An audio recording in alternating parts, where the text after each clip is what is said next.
visitors sign the sign-in sheet? Thank you.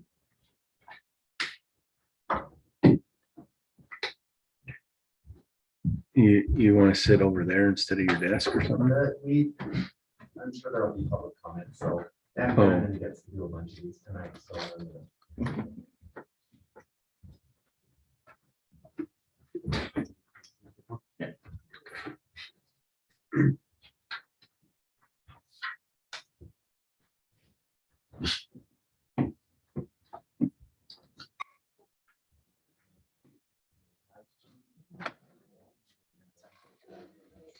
Oh, thank you. Some there's a. To the motor there. I brought two.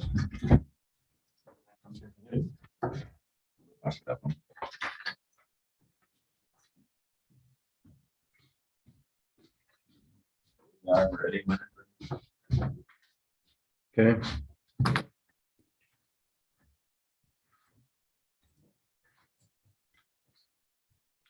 I'd like to welcome everybody out to the North Ogden Planning Commission meeting, November 3rd, 2021. I'm Chairman Thomas. I'll be conducting tonight. We'll begin our meeting by an invocation or a thought from Commissioner Barker, followed which being led by, in the Pledge of Allegiance by Vice Chairman Mason. Our Father in heaven, this evening we come to this planning commission meeting. We're grateful to be here and grateful opportunity we have to be able to serve the public, and also grateful for the public to come to attend this meeting. And ask may help us remember the purpose for which we're here and be able to keep our comments in proper order and be able to resolve those things and take care of the business to be taken care of. As I say, in Jesus Christ, amen. Please rise and repeat the pledge of allegiance with me. I pledge allegiance to the flag of the United States of America and to the republic for which it stands, one nation under God, indivisible, with liberty and justice for all.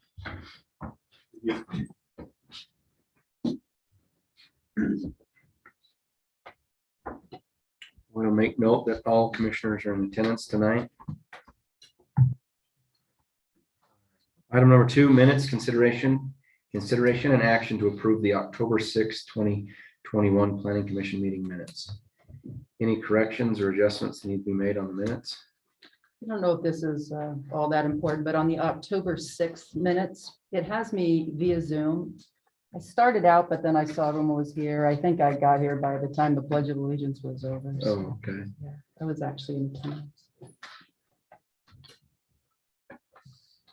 I move to make that correction as noted and approve the minutes. I'll second.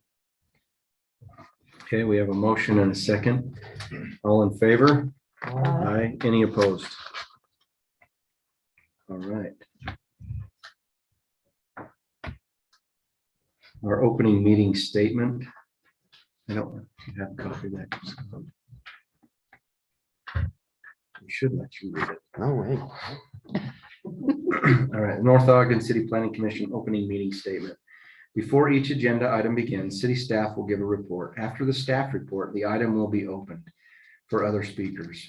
The applicant will speak first and be allowed up to 10 minutes. Following the applicant, any other interested person will be allowed to speak for up to 3 minutes.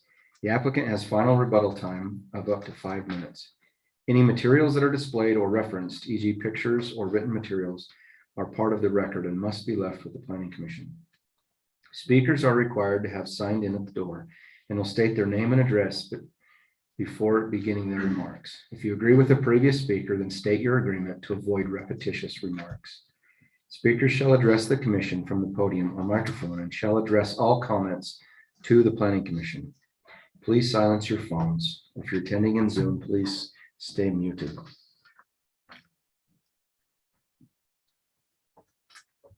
Any ex parte communications or conflicts of interest tonight for anyone on the agenda? Commissioners, I did attend the city council meeting where, so one of our final items, the one about the accessory buildings was discussed. I both represented my opinions personally and as the planning commission, which weren't exactly the same thing. So I tried to divide that out and let them know that I felt what the will of the planning commission was, as well as personally, I thought that I think my point was that we should eliminate the size restriction in general on that. And that item's before us again tonight. So I don't think that's an ex parte communication, but it's maybe pertinent to the discussion. Anything else? All right, at this time, we'll open up for public comment. If you're here, would like to address the planning commission on an item that is not on the agenda, we'd ask you to step up to the podium, state your name and address, and we'd love to hear from you at this time. If you are here for an item on the agenda, we'll allow time at each agenda item.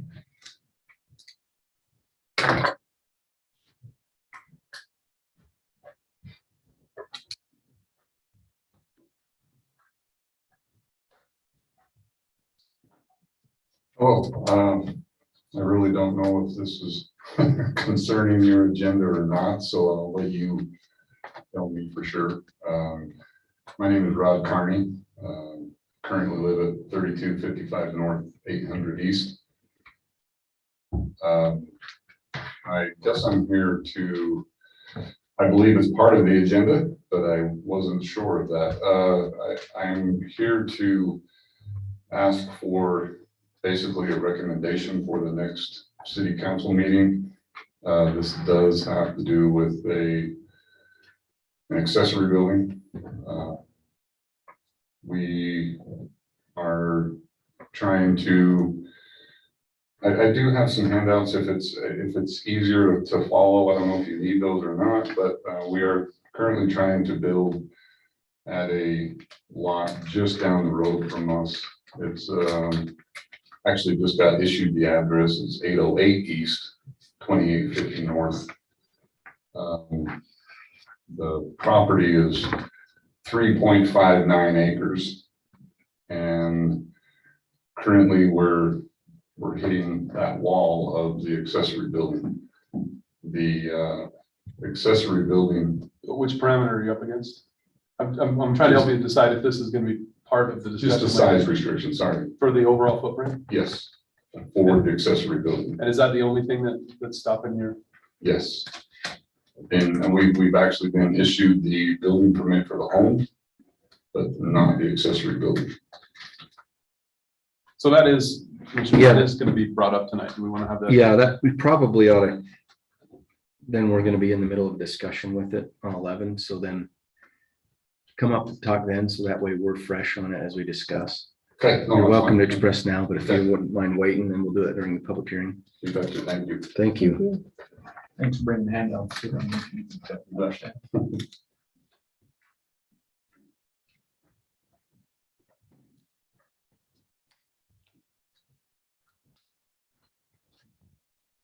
Any other public comment?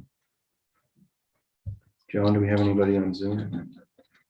All right, we'll go ahead and move on to our first administrative item, item number 6. Subdivision Ordinance 2020-11, consideration and action on administrative application for final plat approval of the Hull Orchard subdivision, 17 lots, located approximately 2750 north, 750 east. Which phase is this, Brandon? It didn't have to, it's just. Because don't we already have like 5 Just listed Hull as Orchard Hull. subdivisions? Okay, One, well, one phase. Okay, this is, again, it's at 2750 north, 800 east. This subdivision already has preliminary approval. The project area is approximately about 10.5 acres. And this is an administrative item. I'll go ahead and read that statement. When the planning commission is acting as land use authority, is acting in administrative capacity and has a limited degree of discretion. Examples of administrative applications are conditional use permits, design reviews, and subdivisions. Administrative applications must be approved by the planning commission if the application demonstrates compliance with the approval criteria. Having received preliminary approval, one of the conditions was that needs to be addressed is that there's a portion of the subdivision that's actually owned by North Ogden City. The applicant has proposed a land swap, but that agreement has not been completed, and needs to be, that land swap agreement needs to be completed prior to recording. And so staff is recommending that as a condition of approval for the subdivision. The property is in the R18 zone. This zone requires a minimum lot size of 8,000 square feet and 9,000 square feet for corner lots, and then a lot width requirement of 80 feet. There's been a technical review committee meeting on this, which was held August 4th of 2020, and then there are will serve letters that have been provided for the subdivision as well. And we have the city engineer has submitted a report dated October 14th of this year. One of the conditions in preliminary approval for the subdivision related to the power lines that cross several of the lots. The applicant has indicated that Rocky Mountain Power will permit the power lines to be built under that are on those lots. And those lots are lots 4, 5, 7, and 8. However, these lots need to be designated as R lots and have been on the latest version of the plat that we received a few days ago, they are listed as such. The staff is recommending that the applicant needs to provide a written statement from Rocky Mountain Power addressing what standard they would have regarding building and roof height for homes and other buildings within the power line easement that's on those lots. And then a note needs to be placed on the lot noting that standard regarding building and roof height within those power line easements on those R lots. The applicant has also updated the plat to ensure that lot 17 meets the square footage requirement, which was a required condition of preliminary approval. However, one minor note, there's no bearing angle provided for the rear property line of lots 10, 11, 12, and 13. Staff recommends as a condition of approval that be added there. That's all the same property line. They all share a rear yard, and so that is the line that joins all of them. During the time of preliminary approval, when this subdivision was considered for such, the planning department discussed the possibility of a park within the retention basin. After discussing that with the Parks and Recreation Department, they're not interested in a park in that location, so that they're not recommending that at this time. So the recommended conditions, just to summarize, are as follows: that the applicant complete a land swap agreement with North Ogden City to relocate the stormwater basin. The applicant needs to provide a written statement from Rocky Mountain Power addressing the standard regarding building and roof height for homes and other buildings within the power line easement. A note then needs to be placed on the plat noting that standard for building and roof height on lots 4R, 5R, 7R, and 8R. And then the bearing needs to be provided for the rear property lines of lots 10, 11, 12, and 13. And then the applicant needs to reference the geotechnical report, company name, and report number on the final plat. And then the applicant should also show the buildable area envelopes on all lots, not just the R lots. And staff recommends that those buildable area envelopes may be delegated to staff to review to ensure their accuracy. And I think that covers all of my comments. Staff recommends final approval of the Hall Orchard subdivision subject to the conditions that are mentioned above in this report. Do you have any questions for me on this item? No, thank you, Brandon. Right. Would the applicant like to address us on this item? If they're here. All right, any public?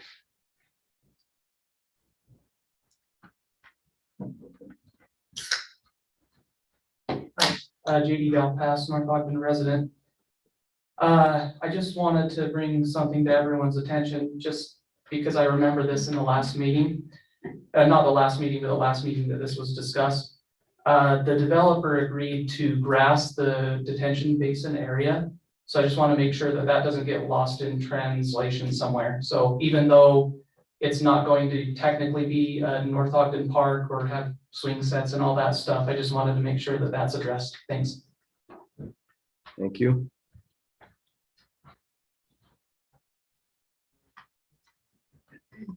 Any other comment?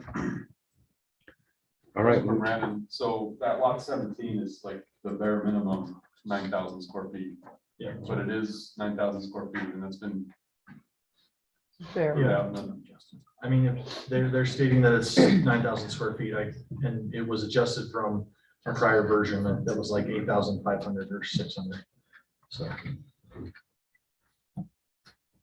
it used to be 8651. They adjusted it up to 9,000.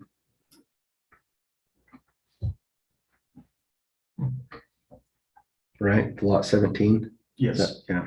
Okay, well, I have no reason to question it, not just other than it's the bare minimum and like, something comes off an inch in the construction, that would be my concern that the lot's not gonna make 9,000 square feet. Well, the plat will get recorded as 9,000. How they build it, it still goes off the plat. So then it'll just be a neighbor dispute where the property line is.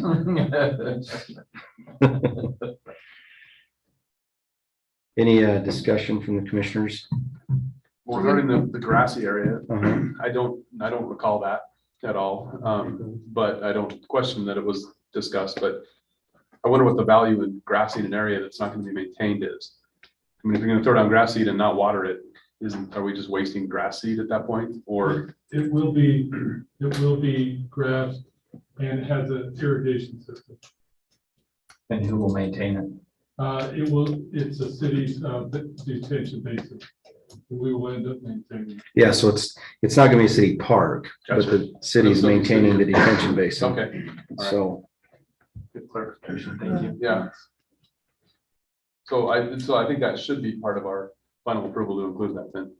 well, I think it's isn't it on the construction drawings is required? Okay. So it's already a Covered. requirement, so Still, it will be included. And I would just say, I guess we could make it clear if you want in the motion that in the event that land swap happens and that changes the area, that standard still applies. Because isn't that what the land swap is for, Lauren, is to move the detention pond on the east side of the road? I mean, if that's encompassed in the land swap, I don't know if we need to be that granular. Okay. Just trying to make you feel better. You know, Oh, yeah. You wanted to add it in I there. know I'm a second class commissioner down here. That's where you should be. I'll Okay, make a motion that we grant final approval of the Hall Orchard subdivision, subject to the conditions mentioned in the staff report. I'll second. dual wing seconds. Okay, we have a motion and a second. Any other discussion? All right, let's start with Commissioner Arner, Yes. Commissioner Mason, Yes. Commissioner Lund, Yes. Commissioner Barker, Yeah, Commissioner Webb, Yes. Commissioner Nancaro. Yes. I vote yes.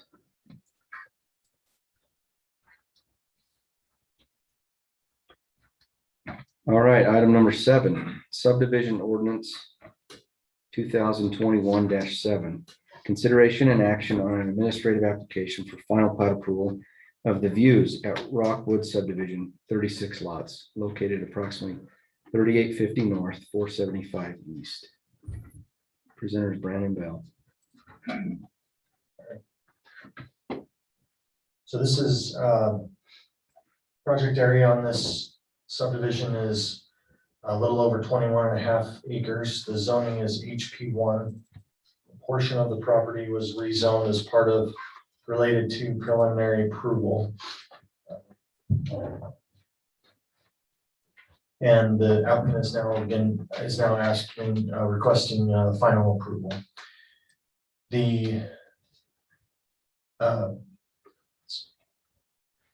We've received will serve letters for secondary water and for central Weaver sewer. However, the as we stated previously, those letters need to be adjusted or amended to clarify that all lots in all 36 lots will be able to be served in the subdivision. And so we just need an adjustment from the issuing bodies for those will serve letters. And one minor correction to the staff report is that should say prior to recording. And so we just need the applicant to go get those letters adjusted from the Central Weaver and the secondary water company. The zone requirements regarding lot area and width are that there's a minimum lot size of 10,000 square feet on interior and corner lots with a lot width requirement of 90 feet on these lots in the HP1 zone. The lots have been verified to meet the required square footage and lot width requirements for building lots in the proposed zone. The block length is met in the subdivision on all blocks where the block length requirements are considered enforceable. As you may recall, they're building one block that's adjacent to existing construction. And so there wouldn't be a point in putting just a stub road through one side of a block where it can't be completed through the other side. And then we do have in our code a provision for a reduced 20-foot setback that's permitted with lots that have slopes that are 10% or greater. Staff recommends that the applicant provide a version of the plat to staff to showing each of the lots that are 10% or greater, and that they, if they would like that 10-foot reduction to a 20-foot front setback, and staff can verify that, and then they adjust any of the buildable area envelopes on the plat prior to recording. That's for each lot that they'd like to seek a reduced setback for. Given some changes in state law, staff is of the opinion it's better to include the buildable area envelopes on the plat at this point in time. And so that would provide the applicant some certainty in that regard with regards to what setbacks and are. There is one minor issue. John, if you could zoom in on the the north end of the plat and then highlight the portion that shows Mountain Road, that would be great. So this is kind of a minor issue, but it will be helpful in establishing the entire trajectory of Mountain Road. If you see on the east, or sorry, I keep saying east, but north boundary of the subdivision, it only shows a portion of Mountain Road. Only a portion of Mountain Road is in the subdivision boundaries. Staff is recommending that the entirety of Mountain Road be shown on the plat. Clearly, the applicant cannot dedicate all that property because they don't own it, and staff isn't requesting that, but we would like it shown on the plat in lighter or fainter lines so that it establishes where the trajectory of where Mountain Road is, but obviously not in any way indicated that portion of the road would be dedicated to North Ogden. Also, the applicant will need to install the required right-of-way design for an 80-foot right-of-way on a portion of the property for Mountain Road that is part of the subdivision. And then the Parks and Recreation side, this actually isn't on the plat, it's in the same area I was just discussing on the north side of Mountain Road. But the Parks and Recreation department has stated that there will need to be a 6-foot wide asphalt trail on the north side of Mountain Road per the Trails Master Plan, which would be part of a future subdivision. I'm just going to go through the recommended conditions of approval. There are a couple of minor adjustments from what's in the written version of the staff reports, just some minor wording changes. In the written staff report, it states that the requirements of the North Ogden City engineer's report must be met prior to final plat approval, and I would just make the adjustment that should be prior to recording. If you want to make that adjustment and if you decide to make a motion to approve the subdivision. And then also the requirements, another recommended condition of approval is the requirements of the technical review committee letter, except for it may be superseded in this report. And then the applicant needs to install the required right-of-way design. Just that's applies specifically to Mountain Road for an 80-foot right-of-way on the portion of the property that's part of the subdivision. So it added the clause for Mountain Road. And then if the applicant would like to the reduced 20-foot setback that's permitted under North Arkansas City Code for lots that have a 10% or greater slope, then they should provide to staff a slope percentage for each lot that they're seeking a reduced setback for, and that would be based on a point on the front property line and a point on the rear property line. And for each lot that it's demonstrated to staff to have that 10% or greater slope, the applicant should adjust the buildable areas for those lots to have that reduced 20-foot setback. And staff recommends that we review those adjustments prior to recording of the plat. The applicant again needs to show the entirety of the Mountain Road right-of-way on the plat, even including the portion not on their property shown, but that portion to be shown in more faint lines. Brandon, on that, Yeah. Did they secure the rights to a temporary turnaround on the part that isn't? The temporary, that's a great question. The temporary turnaround in this case is actually a hammerhead and it is shown on the plat. That's one of the approved turnarounds, options that's available to them. So it exists entirely on their property? It is, yes. Thanks for that question, appreciate that. And then on all corner lots, the applicant should provide second alternate buildable area envelope boxes to accommodate different home designs where the front and side, so the front and side setbacks would be rotated on each box to different sides of the lot. And then the sanitary sewer and secondary water will serve letters just need to be amended to clarify that all lots in the subdivision will be able to be served, and that needs to occur prior to recording of the subdivision.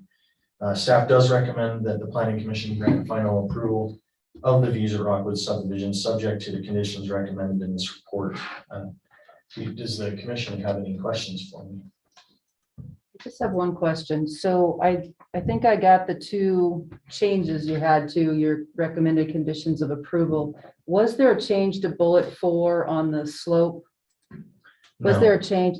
It sounded like you just No, it's covered the what was same, in there. yeah. Okay, cool. Think Thanks.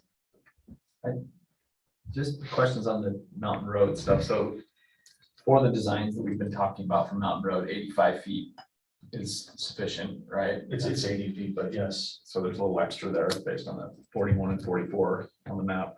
But what's the logic with the little turn there that at the very end? See, there's kind of an angle going into Mountain Road. No. The curve radius is at the intersection there.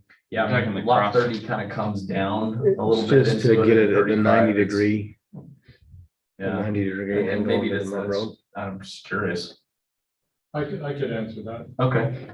That's so that the street, I think it's 475, Mhm. that it comes in perpendicular to Mountain Road. Oh, We'll okay. try to get them to be perpendicular or as close to it as possible. So it's because of the slope. But not only the slope, but it's for visibility issues. Got it. Great. And we do have a 10-degree variance in that, but we try to get them at 90 degrees the best we can. That's awesome. Thanks for clarifying that. So when somebody puts a fence on the side of lot 30, you can still see that. Yeah, exactly. Any other questions for Brandon? Right, thank you, Brandon. The applicant like to address us, Brock?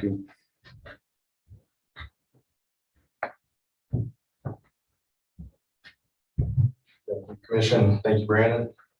Brock Loomis, 1216 West Legacy Crossing Boulevard in Centerville.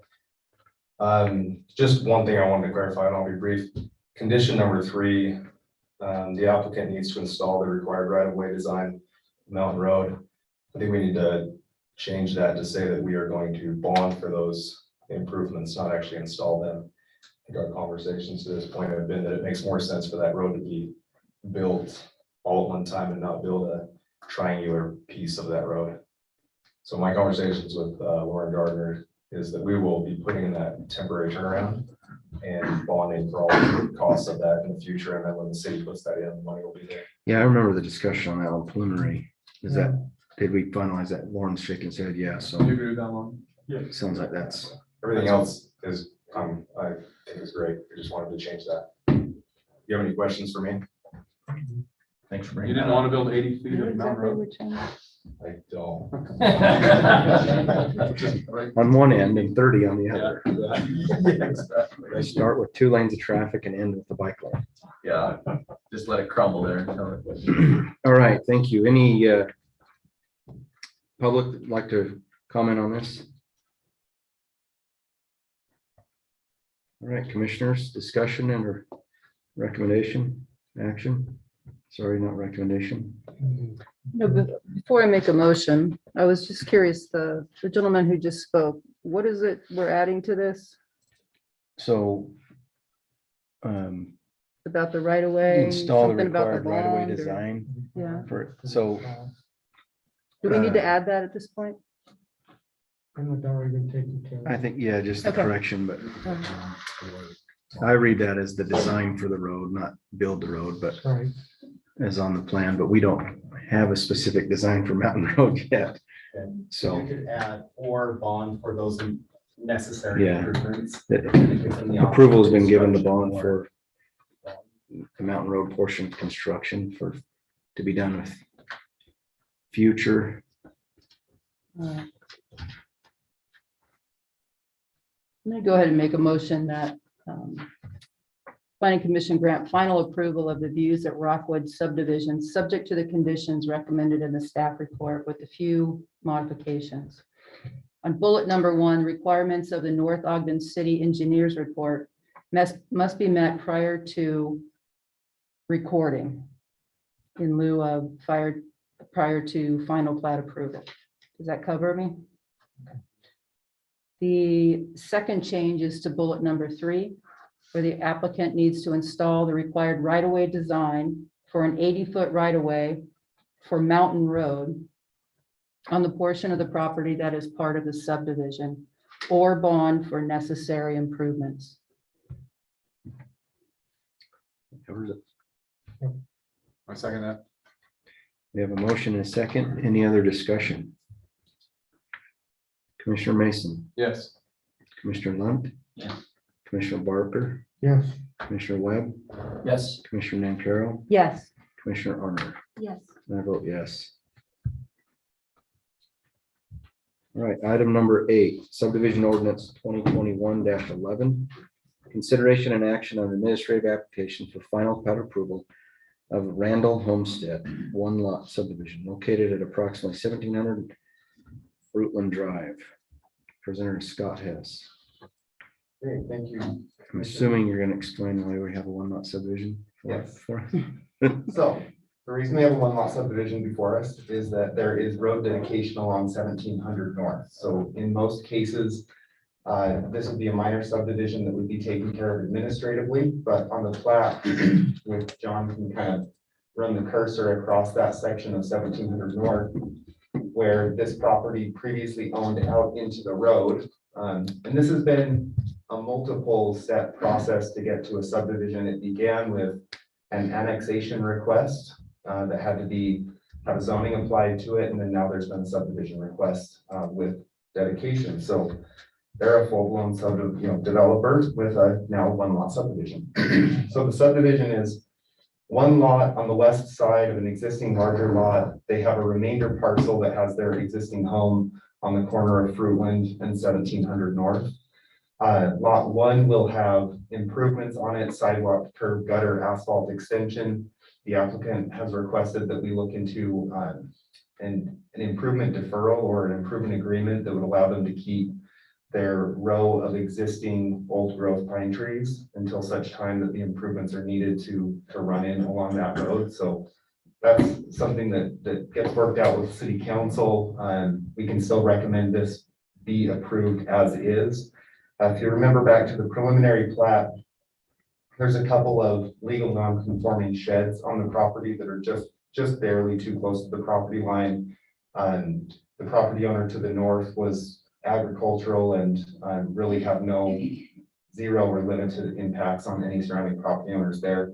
The only recommended condition of approval that hasn't been met yet, they've done all their will serves, they've done all of their improvement drawings, their geotechnical work, is to indicate the residential zone R18 building envelope setbacks on the final plat. Brandon noted that in the last discussion that we were just having, but state code has changed to where subdivisions receive their land entitlements for 10 years from the date of final approval. So if the city were to change the residential R18 setback requirements between now and sometime in 10 years, they would be vested at what they got today. So simple way to track that is draw those boxes right there on the plat, and then when they pull it up, that's in perpetuity what the original approval was. So in this case, that would be a 30-foot on the front, 10-foot on one side, and at least an 8-foot on the other, and a 20-foot on the rear. And the applicant and the engineer have been notified of that and are willing to accommodate that change before they bring in a Mylar for recordation. So tonight, staff recommends that Planning Commission grant final plat approval to the Randall Homestead subdivision, subject to that condition, and any others pending items in the engineer's memo and staff report. So I have a question. On the accessory buildings that are only 2 feet away, are they going to be moved or just torn down? Well, neither. Neither? They're just really, as we analyzed our kind of the way this stepped through the process, I think our opportunity to have them move or abate those structures was at the time that we annexed them into the city and applied a zoning code to them. Okay. So by annexing them and accepting them at R18 with existing legal non-conforming uses, in many ways that kind of set that in place. We could, I guess we could use the subdivision as the trigger for making them abate those structures, but having seen them, they're too small. One's a gardening shed and one's used as a chicken coop. And they're just very, very limited impact and still functional structures. So staff's recommendation is to allow them to remain in place as legal non-conforming. Okay. And we're not making a decision on the sidewalk deferral tonight, No, but the are you planning, looking for a recommendation? the city council yeah, has to do planning, that. yeah, planning commission isn't the land use authority for that particular piece. That's a negotiation with city council. Okay. So that'll move forward. Do we have an outside of appetite that. for a recommendation on that, or is that not even pertinent? You certainly could say something, but that we can bring forward to the city council, but It doesn't require a recommendation Okay. from us. Just out of curiosity, then, is the applicant seeking a deferral on the entire one lot subdivision or just the area that encompasses the trees? Just the trees. Just the trees?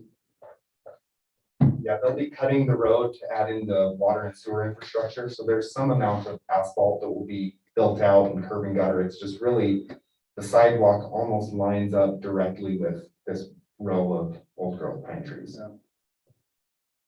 So I'm glad I don't have to make that decision. Save the trees. I agree. I mean, the trees are. Well, it would be an But improvement agreement that it's similar to the bond that we just dealt with on Mountain Road and arguably like hundreds of feet and 80 feet wide of Mountain Road is a much larger liability for that developer to hold, but it would say that we will bond for and or provide a written improvement agreement that gets recorded against the property. So it actually runs forward to the next property owners that at the time that the city is ready to install those improvements, you pay your fair share at that time. So they're fairly common in areas of disconnected sidewalk where it doesn't make sense to put in 80 feet of sidewalk if you have a quarter mile on each side that doesn't connect. But although these type of applications are the time when the city has the teeth to actually do this. And so on the one hand, you're losing, I hate to see it start two trees, but I'm glad I don't. Anywhere along the development, it would be required to widen, put the asphalt in, curb and gutter in, and sidewalk. except for the remainder parcel. So the way this is drawn, it does. Just in front of the one lot. Yeah, just in front of the one Yeah. lot.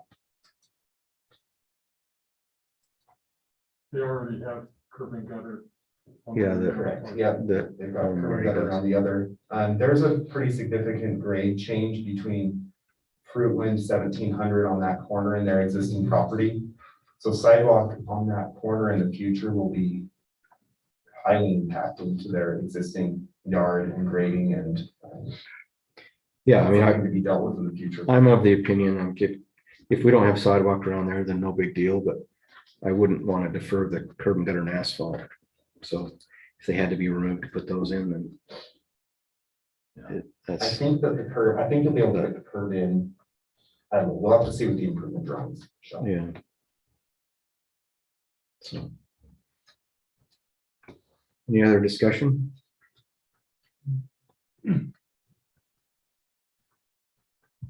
The applicant is here if you have any. Okay, yeah, would the applicant like to address us? Sorry. Since we already started talking about it. Jeffrey Randall, a North Ogden City resident. Just a couple of points. The two small sheds in the backyard are actually 3 feet from the property line. I'm not sure where the 2-foot indicator came from, but when we built those years ago through Weber County, the requirement was 3 feet.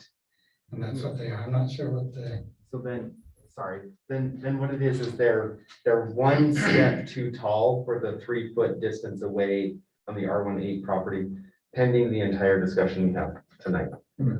Okay, Thank you for that question. And then the other point is, as far as the trees go, it's just, I think it's like 40 feet of trees. And there's no improvements on the other side, either side, actually. So there'll just be that strip where we're gonna build the house, where we hope to build a house, where we'll have the sidewalk, curb and gutter all the way up to where the trees are, and then just a short spot of the trees.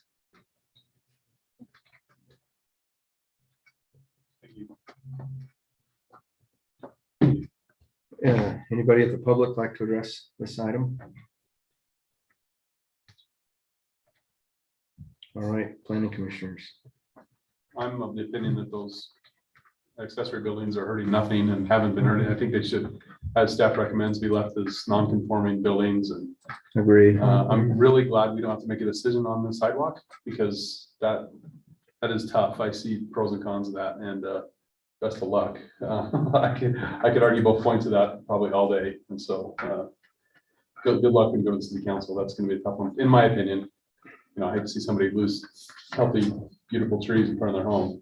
On the other hand, there's counterpoints to that, but you know, maybe we just don't make a recommendation on that part and just let it lie with the city council. Yeah, it's based on our approval. Based on our approval, it will have to be built, curb, gutter, road, asphalt, sidewalk. Yeah. So essentially the trees would have to come out. The only way they don't come out is if they get a deferral agreement with the city council. And where this is an administrative item, I don't think we have No. too much luxury in there to put any sort of stipulation that way for them. So Is there room for the curb and gutter and not to have the curb and gutter and keep the trees? Not do sidewalk I think if, for that spot? not really, if the curb was moved up like 2 feet towards the roadside, then there would be room to have the trees in the strip. Yeah. So it'd be just a short, small little jog. Mhm. I'm not sure 1 or 2 feet, I think would do it, but Yeah, it's tricky, you know? but I don't. Well, I'm glad the city council has to deal with it. Yeah, I agree. Make a motion that the planning commission grant final plat approval of the Randall Homestead subdivision, subject to the conditions recommended in the engineer's memo and the staff report.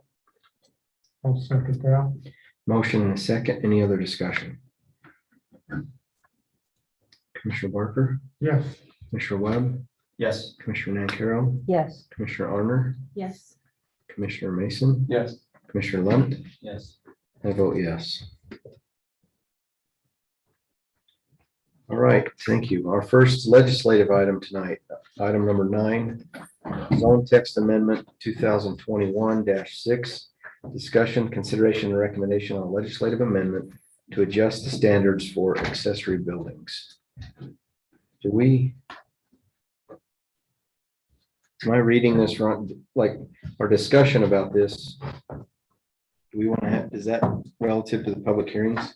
Yeah, can I get just like a 1 minute of, so this is your rehearing the item that you heard the first meeting in October that went forward to city council.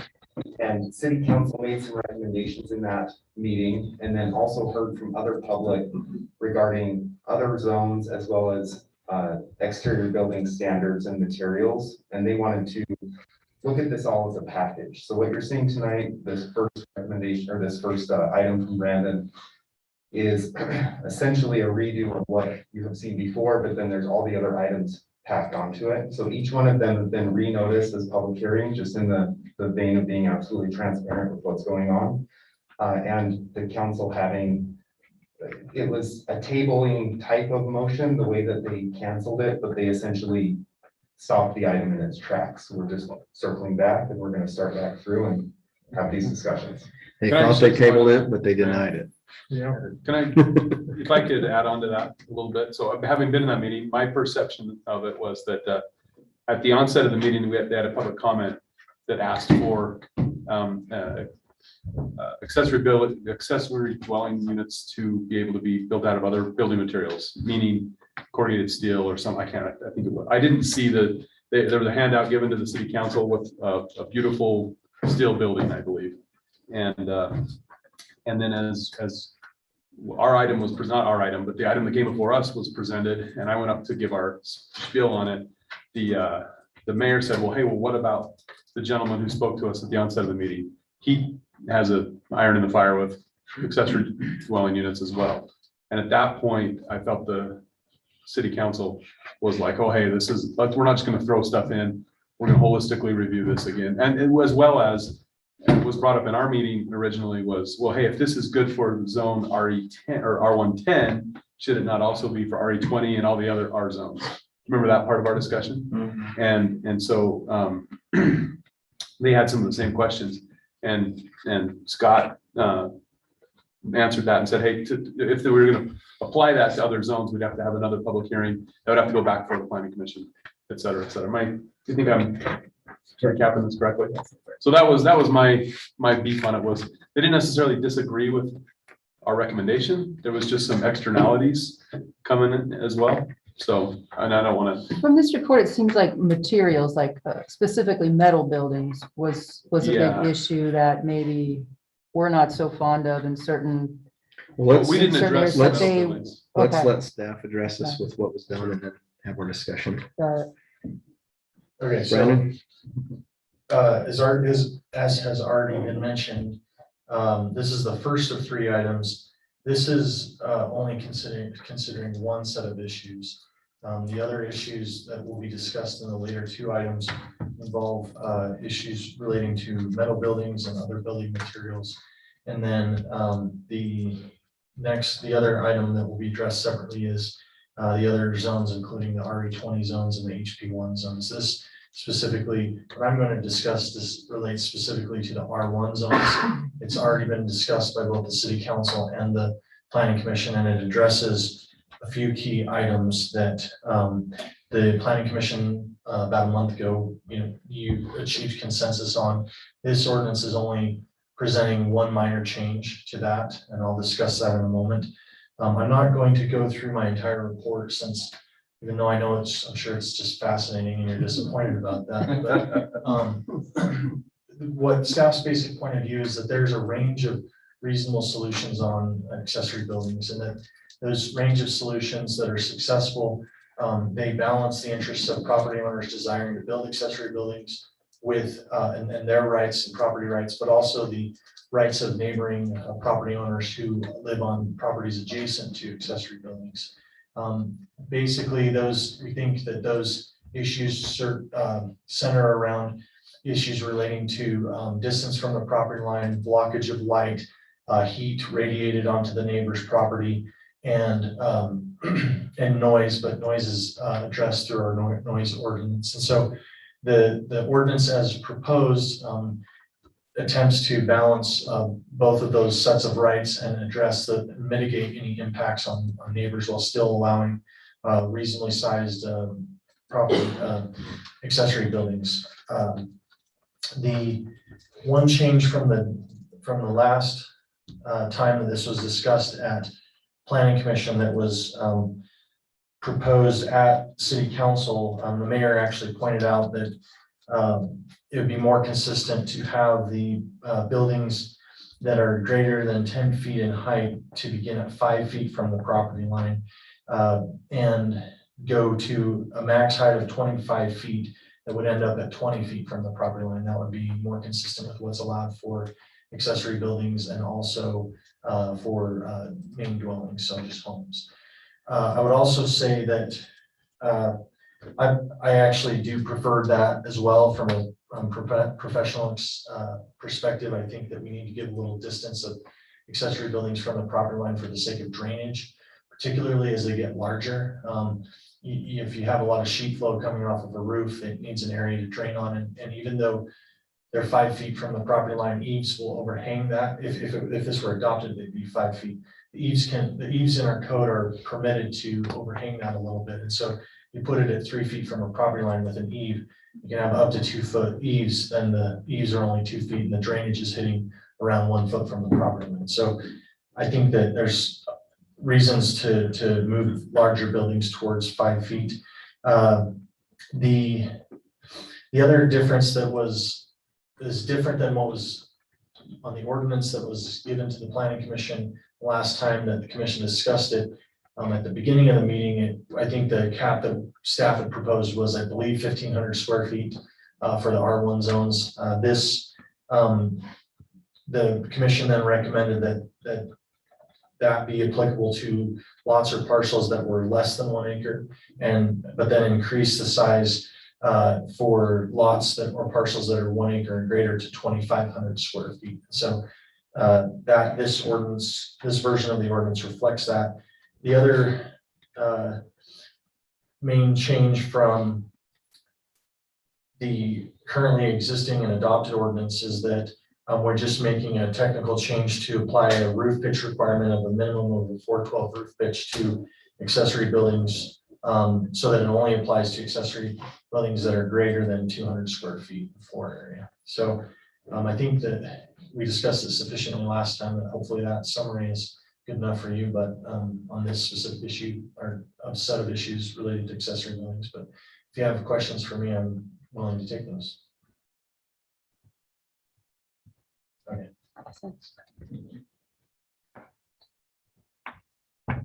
So here we are with same recommendations again. With an interested member of the public this time. So, yeah, is there anyone with the public that would like to address on this item?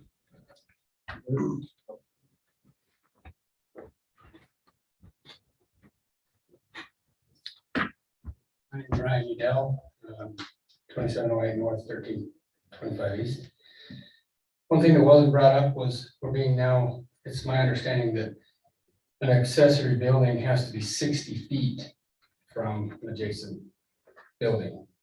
So if you're allowed to go 10 feet off the property line and the neighbor's house is 10 feet off the property line, the building no longer would be allowed. So I just would like a little bit of clarification on that, so I understand for the future. I think we removed that, didn't we? This is being proposed to be removed from the ordinance. It's currently. It's in it now. We're taking that out. We're taking it out. We're recommending that it be taken out, that requirement. So then the building is only going to be established by the setback rules, meaning regardless of how close the neighbor is, your setback is the rules of your building size. So current review comments, that's what the comments are, that it has to be 60 feet. Yep. So The current ordinance says that now, not the one that's proposed before us now.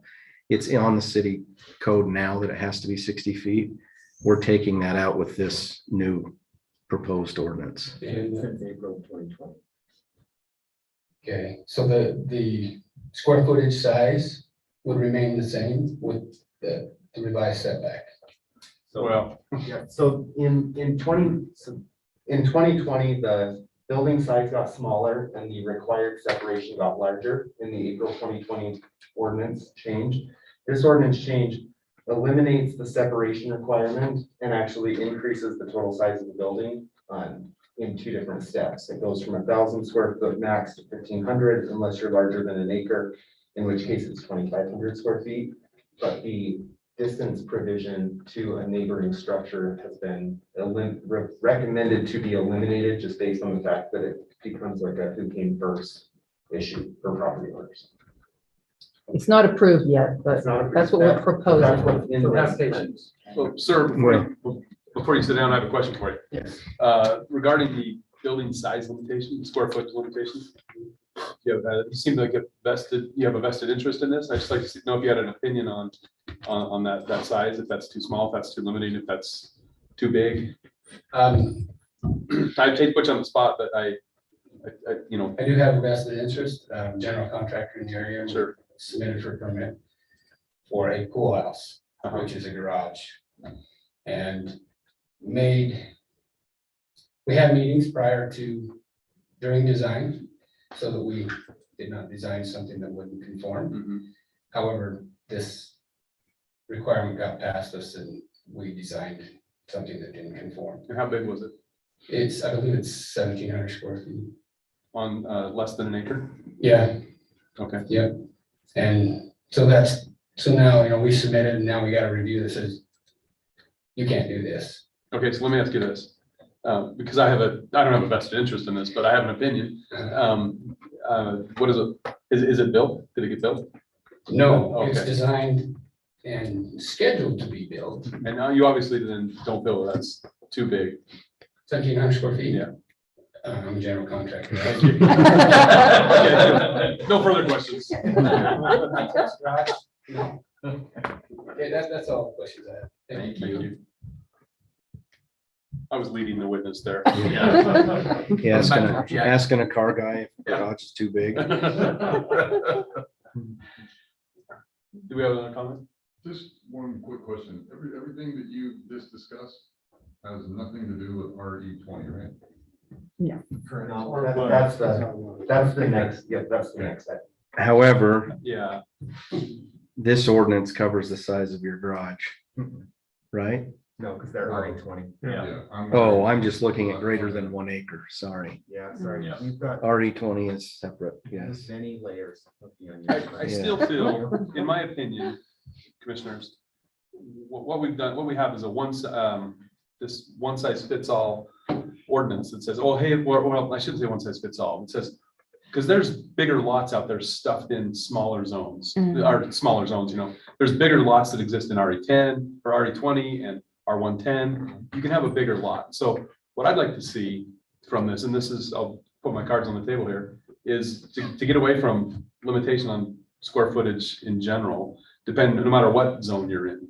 So I would be interested in hearing the specifics of this guy's building, because, and okay, yeah, he happens to be in an RE20 zone, but what if that same lot existed in an R110 zone?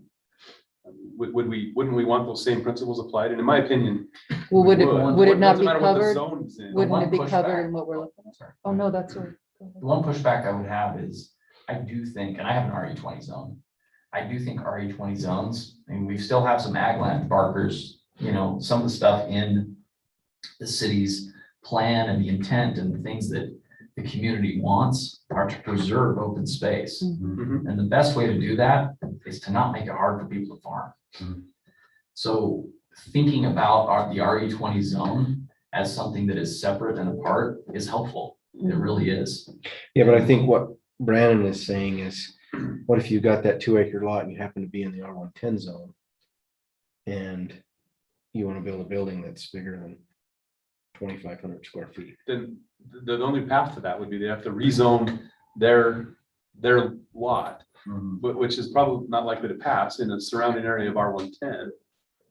Just so they could have some of the benefits that someone in a different zone has. It doesn't make sense to me. Yeah, the only caveat is that I'm saying is RE20 should be considered differently, as just a matter of principle. Because I think as those issues come up, they're worthwhile thinking about for that ag land, which is what RE20 is. So Commissioner Mason, you're saying, do away with this, just picking a square foot number and just saying, let the setback, the percentage of lot coverage, the size comparison to the main dwelling, all of those govern the size of Yes, the I building. compared in the last meeting to a Venn diagram where you have all these limiting factors and what you're left with is where all the overlap happens. Mhm. And what we're essentially left with, in my opinion, is something that's, once you've got the square footage and the height restrictions and everything else, it almost self-limits the size of the square footage. To put a number on square footage is to me arbitrary because someone's gonna come in and eventually gonna be like, hey, you said 1,500 square feet, but I've got 1,575 square feet. So And I- can we up that to 16? And I agree with that. And we're just gonna keep moving that scale. So let's let the other principles govern, in my opinion, govern the setbacks and everything. We'll self-limit the size of the buildings. And what do we care if a building's big? If this guy, and I know we didn't hear your full comment, but if he's got 3.5 acres Mhm. and that building is interior to that, is it really offensive to his neighbors? I completely If agree he's with that on as the long as the setbacks and the Yeah. height and airflow and it all works. So I would like to see us across the board take away that square, and I argued this last time, that we should take away that square footage limitation. And let the other principles govern it. And And state if you farm- remember, I asked last time where, we talked about where'd it come from. It just got, the number got randomly put in there and said, hey, this is what it is. And it's, well, because this other city has this own ordinance and this is what they have.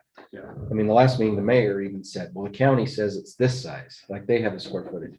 Well, because they do, but do they have all of these other limiting factors? Or do they just say, hey, you can build a 1,500 square foot building wherever the heck you want on your property. That's as big as it can be. We're saying, well, you can build a 1,500 square foot on your property if it's 20 feet away from it, it's not bigger than your house and doesn't take up more than 10% of your lot size and, all of these other things saying, It's limited well, in height, yeah. yeah. Yeah. Because I agree with you. I think those things should be limiting what is being built. And the key to that we did when we did this last April was really trying to say, hey, if we require that the buildings be built nice, like the home and all those things, it'll tend to be more money, which tends to govern the size as well, which is the other factor. Mhm. Completely agree. So I want to say something, but I probably shouldn't. So say we go this route on this portion of the R1 zone code. Then we get to the next part where we talk about building materials, but that part doesn't really fly with the city council. Now that it isn't governed by that anymore. Does that make sense? I think There's no guarantees of all these puzzle pieces fitting together and balancing each other. Because it's so big. Is that what you're kind of essentially saying? Well, Because there's so she's many. saying. I believe- Because, okay, if it's unlimited or if it's, what do we care what size it is? And because the building materials kind of. yeah, if we're saying the building materials will help Yeah, govern if you say you size. can build a big metal shed that's 3,000 square feet and 25 feet tall. You know what I mean? I'm just kind of Back to the thinking, Venn diagram example, you're saying, well, hey, this is the whole package with your Venn diagrams, but what's left in the middle? But what if we take away a couple of those other things? Then that circle gets bigger. I think that's what I'm hearing. yeah. So, there's a follow on this with the building materials. I completely agree with you, as long as all those puzzle pieces fit and are approved. So if I could just make a comment that it's in the year and a half that the current ordinance has been in effect, just basing on the number of permits that we've seen, the idea that restricting the building materials tends to limit the size and things like that, and even the number of applications that are applied for does tend to be a relationship from what I can tell. Once there were the materials restrictions, whether that's a good thing or a bad thing, I'm just saying that there is a relationship. You can ignore me. This is for my part, sorry. You better be drawing a Venn diagram. Commissioner Mason is not. You need multiple colors. to Yes. Really make it. Yeah. Okay, so, we have the ordinance as written before. If it's something that, I've always been of the opinion, why do we need to limit the size? Every zone should be treated the same. The size of the building should be limited or dictated by the size of the piece of ground it's going on, not, necessarily the zone. Now granted, you know, and that's what we're trying to address with setbacks. If you're an R18 zone or you're an R15 zone, 1.25 zone, you still have to be 20 feet away if you're 20 feet tall or whatever. So that whole idea, if it's, well, you're not intruding on your neighbor at this zone because you're set back, why would you be intruding on the neighbor in a different zone? So, you know, that kind of treats it by, we're addressing the buildings by the size of land it's going on more so than The the zone itself. Just saying, hey, Once a neighborhood's up and existing, nobody's really paying it, I don't think, paying attention to what zone they're in. They're paying attention to how, you know, how much room they have to build on their lot, right? well, so the example that I brought up last time is, you know, I know of 4 buildings or proposed, built and or desire that were all in R1 zones, that people owned multiple lots, so they were all over an acre of ground. And 2 of them haven't done anything because they can't, because the size. One person rezoned their property to allow for the bigger unit, and the other person is looking at connecting the building to the house, Because they have. because then it allows To get that. around. Yeah. So, and that's all because that was governed by the zone they were in, not by the size of ground they were on. And it fits in all of them. Yeah, I'm more convinced than ever that, you know, doing it per setbacks and height requirements and minimal things like that. And, you know, Brandon's argument from beginning of last month is, I'm there. So I would say, in my opinion, if anybody's written on a motion, that if we do make a motion to eliminate that size and use setbacks and height requirements and all the other things in the ordinance to govern building size, that it's noted that that's why we're doing that. And also make mention that anticipating that building materials will play a significant role in managing building size.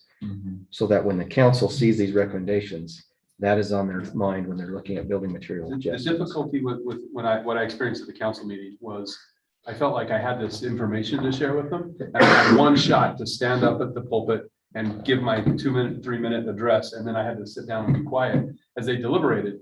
And I wanted to be part of and I know I'm not on the council, but I asked even if I could be part of their discussion so I could counterpoint some of this, because we debated it and they were just opening that can of worms. They talked about it for 5 minutes. We've talked about it for 5 minutes. And so Yeah. I would love to see a way where we could request to be part of their discussion more, as opposed to just giving input, you know, meaning when Councilman Stoker said, you know, well, no one needs a building more than 1,500 square feet. I had things to say and I wasn't allowed to say them, and it was.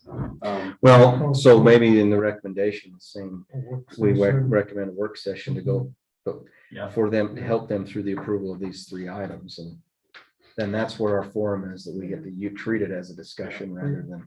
You know, if we're looking at a work session, these 3 things, they ought to be weighted till then.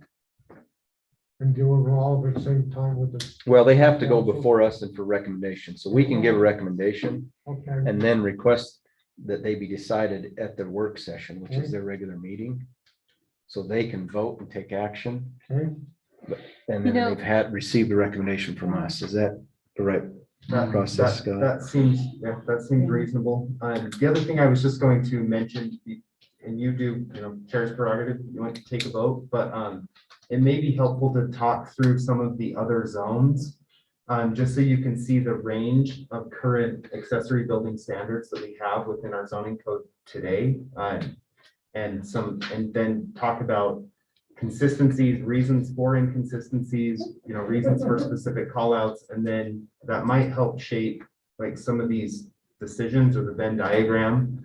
Because we've put these together, and so it's your call, but I just wonder if that would be helpful. You're saying talk through hold off making a recommendation here until we get through the other items, or just talk? At least the next item, because the third item is design standards specifically, which is that metal buildings can be no larger than 200 square feet and 12 and a half feet tall. And that's essentially like that's a tough shed. And that was in direct response to a large exterior vertically sided metal steel building that went in and had huge outcry from the neighbors that it didn't fit in with the neighborhood. It didn't fit in with North Ogden. Which started this whole. And that's what has swung the pendulum back and forth. And so that's its own issue. I think metal buildings are its own issue, but this height, size, and location standard for accessory buildings came in under the R zones, R18, R110, R112 and a half, specifically in response to an applicant's request that had a building that was pending that was too large for the zone that was sitting in an R zone. But having had a chance to look at the broad, the variety of options that we have that I have written on the board, I just wonder if it's worth discussing those even a little bit before you make a motion. Yeah, Yeah, I wanted to look at them together too, which is why I was encouraging comment from earlier in the meeting. well, so Commissioner Mason, why don't you make a motion that we I move we wait, table this. table item 9 till after Till we hear later in item the meeting, 10. Yeah, I'll second that. thank you. Motion is second to table item 9 until we have our public hearings for item number 10. All in favor? Aye. All right, any opposed? All right, let's discuss item number 10, which is a public zone text amendment 2021-7, a public hearing, consideration and recommendation on a legislative amendment to amend accessory building standards in the following single-family zones: RE20, R15, RCC, HP1, HP2, and HP3. Presenter is Scott Hess. Thank you. So I kind of kicked this item off a little bit. This item did not come to you tonight with a proposed ordinance because we didn't have clarity in a direction. We can certainly prepare an ordinance between planning commission and city council, or we can bring it back to planning commission for you to review the draft ordinance language. But in light of the R18, R10, R12 and a half standards changing, those were previously essentially the standard of the RCC zone. So you could build a large accessory building that was 1/2 the square footage of the main building up to 1,000 square feet. And your main building got, it was the footprint of your main building plus a bonus 400, not including your garage. So if you already had a mega garage, it didn't include that, but then plus a bonus 400 square feet to assume a standard 2-car garage. And that seemed to equal the playing field between folks who had a really large garage and some of those old residential homes that we have with 0 garage. Up to 1,000 square feet. The RCC zone is 15 feet tall. The other codes were up to 20 feet tall. But then if you go back to the smallest zone that we have, residential R15, that's 5,000 square foot lots, approximately 8 dwelling units per acre. An example of one of these subdivisions is just south of City Hall here.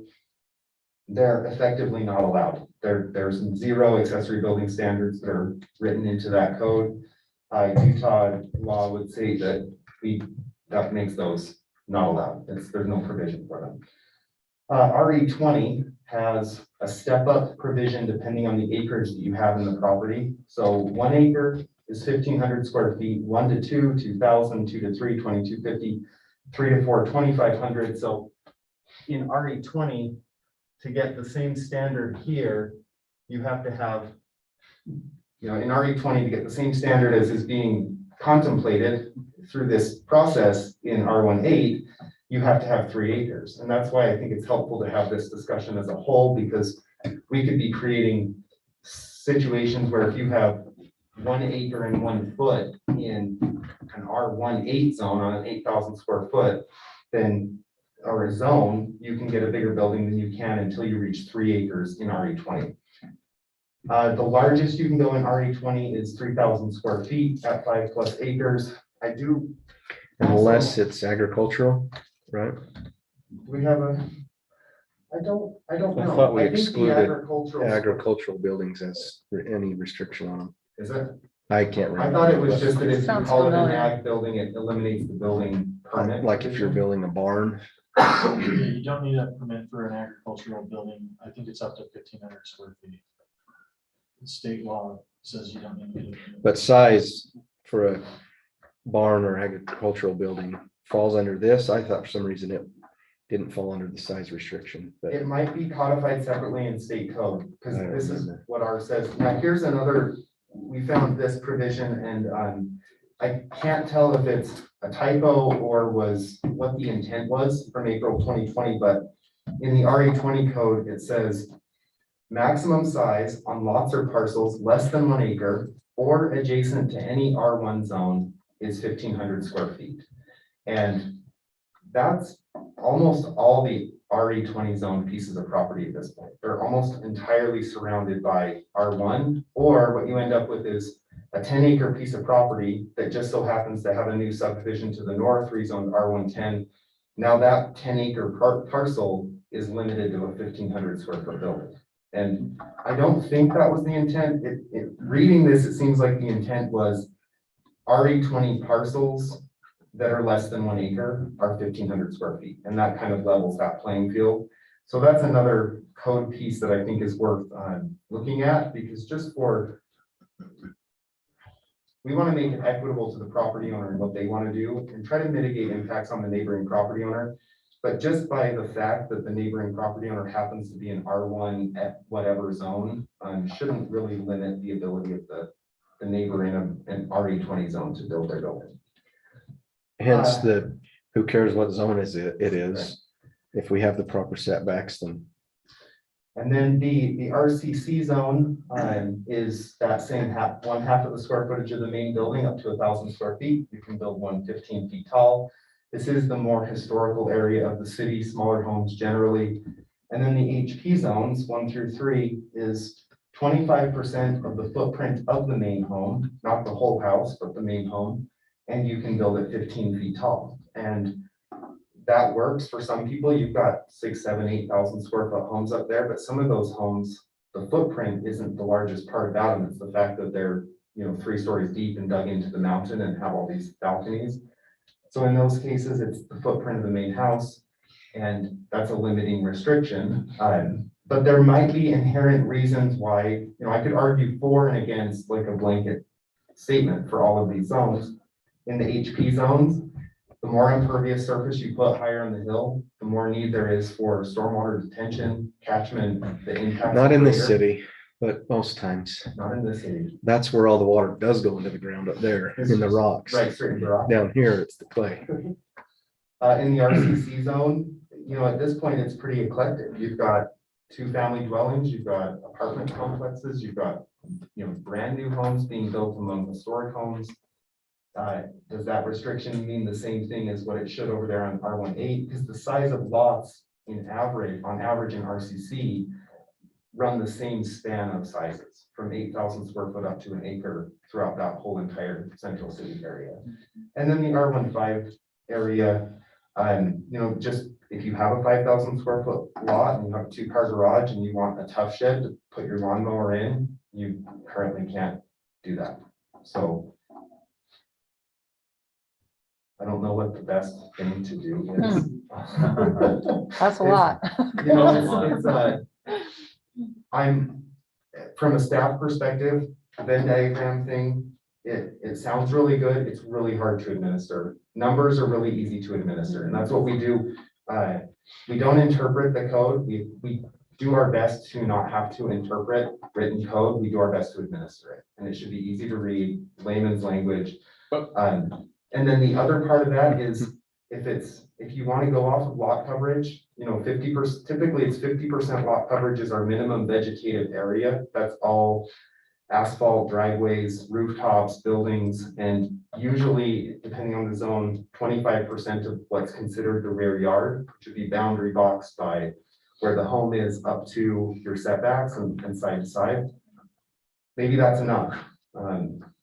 Maybe that'll result in a 12,000 square foot outbuilding on somebody's 5-acre parcel. Who knows? And if it's 30 feet from the property line and they're not landing helicopters on top of it, who cares? And 25 feet tall, then maybe it's fine. I'd like you to hear your argument for this, because you say the Venn diagram thing sounds good on, in a meeting like this, but it's hard when the rubber hits the road, and I believe you, but what's your argument to this? I contend you already have the Venn diagram thing going. You have the setbacks, you have all the things in the Venn diagram, and the overall square footage is just one more Venn diagram component. And so, I'm not trying to make your job harder. I'm trying to make the law less complex when I say this, but go ahead and, I don't deal with it every day like you do, and I'm not gonna pretend that I do. So can I ask a question to that to clarify? It sounds like what you're saying is it's a way to avoid more pissed off people coming to the meeting and because it's a number, it's clear, it is what it is type thing, which results in a cost savings to the city. Yeah, that's helpful. Maybe the Venn diagram is fine. It comes down to, we have, not every lot is shaped like this. Not every lot has a perfect setback. Countless, the setbacks are the easiest. It's 10 on the front, 30 on the front, 10 on the sides, and 20 on the back. But what if you have an 8-sided lot? And we had one of those the other day. You've got to think, we've got code written about when two lines intersect at X degrees, what constitutes side lot lines and front lot lines. And the same complication exists when you have L-shaped or U-shaped or screw-shaped lots with lot coverage and what constitutes the front and what constitutes the back and where the house is placed in the position of, we have lots that swing around an entire cul-de-sac. Like, how do you tell whether the accessory building is in the front or the back of one of these homes? And in some cases, they're judgment calls. So, But a 1,500 square foot one doesn't matter anyway. but a 1,500. In your scenario, Yeah, saying a number for a size plays no factor into what you were just explaining, that's true. right? Yeah, you have to make Except those for that it's- measurements anyway. Yeah, that's true. I feel like the square footage is just one more thing you gotta. If it was only that, say you could put it anywhere you want, it can only be this size, then your life is easy. Maybe I don't want to be the guy in the seat when an aircraft hangar gets built in North Ogden. It's visible from space. Well, That's okay, just me. I laid my cards on the table. I don't think we should have a limitation on the square footage, okay? However, I've been in it, and I've also mentioned this in here, my last neighborhood, we lived in Harrisville. It's a brand new neighborhood, and there was, kind of starter homes. It was a really beautiful neighborhood. And this guy built this abomination, it was a corrugated steel building. It was terrible. It was giant. It was ugly. It was right up against the property line. Everyone in the neighborhood couldn't, I've been on that side too, where I think like that thing sucks, and I hate that he built that, even though, it's his place and all that. So I understand the people who don't want these things for whatever reason they perceive as ugly, whether it be their size or height, their color, that they are offended by it. I understand that side too. I guess what's always in the back of my mind is, the reason we all live here, these beautiful views of these mountains. And, and it's the same thing we heard from, some of the neighbors that were really upset when some of these outbuildings or whatever you call them, sheds were built that prompted the changes we made in April. And, that you have this beautiful home with a gorgeous view, and then your neighbor builds a 25-foot building 20 foot off your fence line, and you have no more view of a mountain and you're looking at a shed, there is a character to North Ogden, like we talk about this general plan conformance, North Ogden will continue to be a community of beautiful homes, friendly people that capitalize on the impressive setting beneath the slopes of Ben Lobin Peak, So there is an aesthetic part of it that, the reason many of us live here is because these gorgeous views of the mountains. So I don't want to discount what your neighbor thinks about your big, beautiful accessory building. Beauty is in the eye of the beholder. So. Well, I think that's what, when we crafted all these things, that's what prompted the height restriction, the setback, and all those things, those all take into account. But when you say, hey, if we're doing it to protect the neighbor's view, then let's look at height and how far away from the property line is, how big the building is. I It guess could take it up their would- whole entire backyard, That's but if true. it's only 15 feet tall and 20 feet from the property line, Yeah, that if, doesn't if change they if have it a was big 500 lot, square feet or That's true. 10,000. That's true. So from the view standpoint, I think that's what got us those items in. Mhm. Then, to help kind of some governance of, well, even if it is all those things and we don't want these, what I would perceive as ugly buildings being built, we kind of went down the path of building materials. Right, right. hoping that, well, that's gonna help limit some of the things and take effect in some, and soften that blow in the sense of, even like the mayor said in the last meeting, if I can build my house on the 10-foot property line, then why not a building? Yeah. Well, that is one stance, and say, well, what the why is, we're also trying to protect the neighbors as well. So we're saying we're not gonna let you have 2 buildings 10 feet from the property line, we're only gonna let you have 1 that's tall. If you wanna be taller, we're gonna make you move it a little further away. Yeah. So trying to address all of those things, I think got us to what we were. And like going again back to, it seems the only reason the square footage came in was because it was in some other city's ordinance. Yeah, you're right. There was this argument too, and the city council brought this up, so I'll represent that. That they wanted to have a stopgap of, well, what if, because they were throwing out these giant numbers, which I'm not offended by per se, but what if we put a 10,000 square foot accessory building in? So the reason, and I don't know if you guys remember, but I drew out the motion that got us to the 1,500 and 2,500. And it was just to appease the members of the commission here who wanted a stopgap. I'm all for eliminating it altogether. So just on the issue of square footage, given the current regulations that we have in place, there are actually, even if you eliminated the square footage, there would be a cap on square footage due to the roof pitch requirement. We have a minimum roof pitch requirement of 412. I don't know what the math would work out to be, but given the fact that it has to stay at 412 and you have a max height of 25 feet, you're not going to be able to get a Supplements it. It has to stay a certain proportion. So you're going to have a natural limit to the. So there's one more Venn diagram in the whole mix that's figuring that you guys get to do the math on. We're taking the easiest one away. Yeah. But yeah, so I mean, Which again, is actually a big deal. If somebody bought 20 acres up on the mountain and they put an airplane hangar up there, we'd have a few pissed off people. then they'd have to drag their airplane there on a trailer. Well, if And they put it had together. enough acreage to land it, you Well, know. I go back to, you guys remember, I mentioned this in here.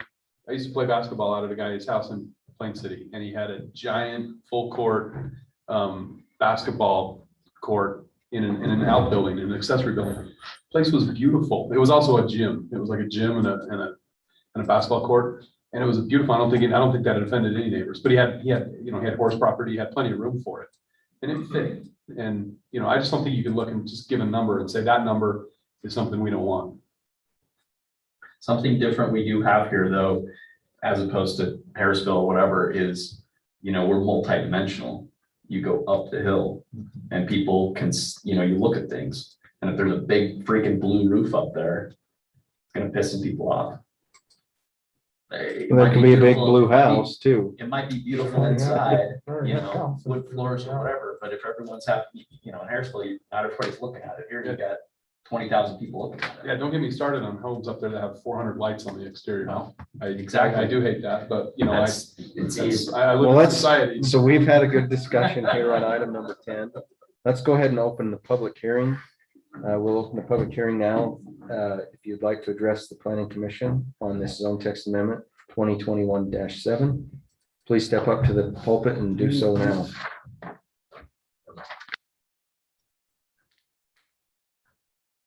Thank you, council, again. I don't even know where to start. Start with your name. Get a colored marker and Yeah. put your Venn diagram portion to that. I actually appreciate what you've done up here because I have a lot of the same notes right here, so. Please state your name. Oh, sorry, Ron.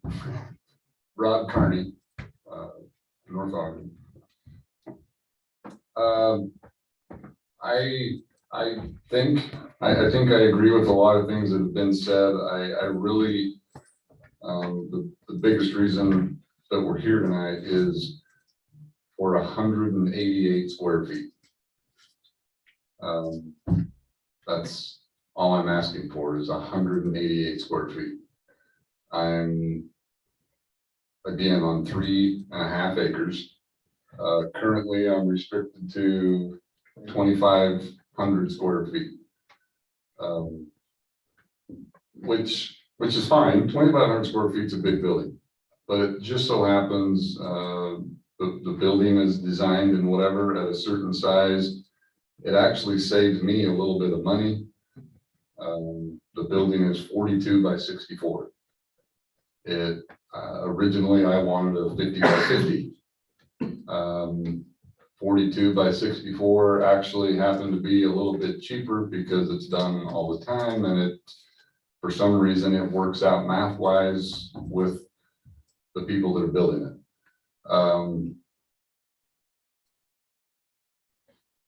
I'm not asking for a lot, but for me, this, what he's got drawn here with the R20, just to kind of bring some things into perspective, from 3 acres to 4 acres, again, one size, from 3 to 4 acres, there's an acre of land there.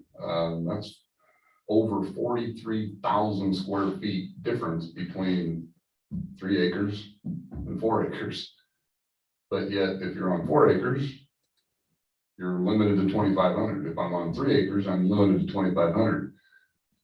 Shouldn't there be some sort of variance in the middle there? I mean, if you're 3.99 acres, you're limited, but if you go over that one acre, that 0.1 of an acre, you can go up to 2,750. I mean, this is, for us, this has been a 2.5-year battle. We purchased this property in July of 19. We've been here for a lot of these meetings when all this was redone. The property was originally, when we purchased the property, it was an R18 AG, and we were limited to 1,000 square feet because it was a shop, a garage. I really didn't understand that. In fact, I still have some hard times with this. We were limited to 1,000 square feet, one house and 1,000 square foot outbuilding. But yet I could have sold the property or subdivided it myself and put 12 homes in there and 12 1,000 square foot outbuildings on the same piece of property. I'm doing one home and one outbuilding, and it's a difference of 188 square feet. There's been a lot of talk tonight about, you know, people being happy and neighbors and eyesores and whatever. The people that we purchased the property from was probably the biggest proponent of us doing what we want to do. They actually decided to sell the property to us because we want to do one home and one shop. That's what they wanted. Open spaces. It's been in their family for generations.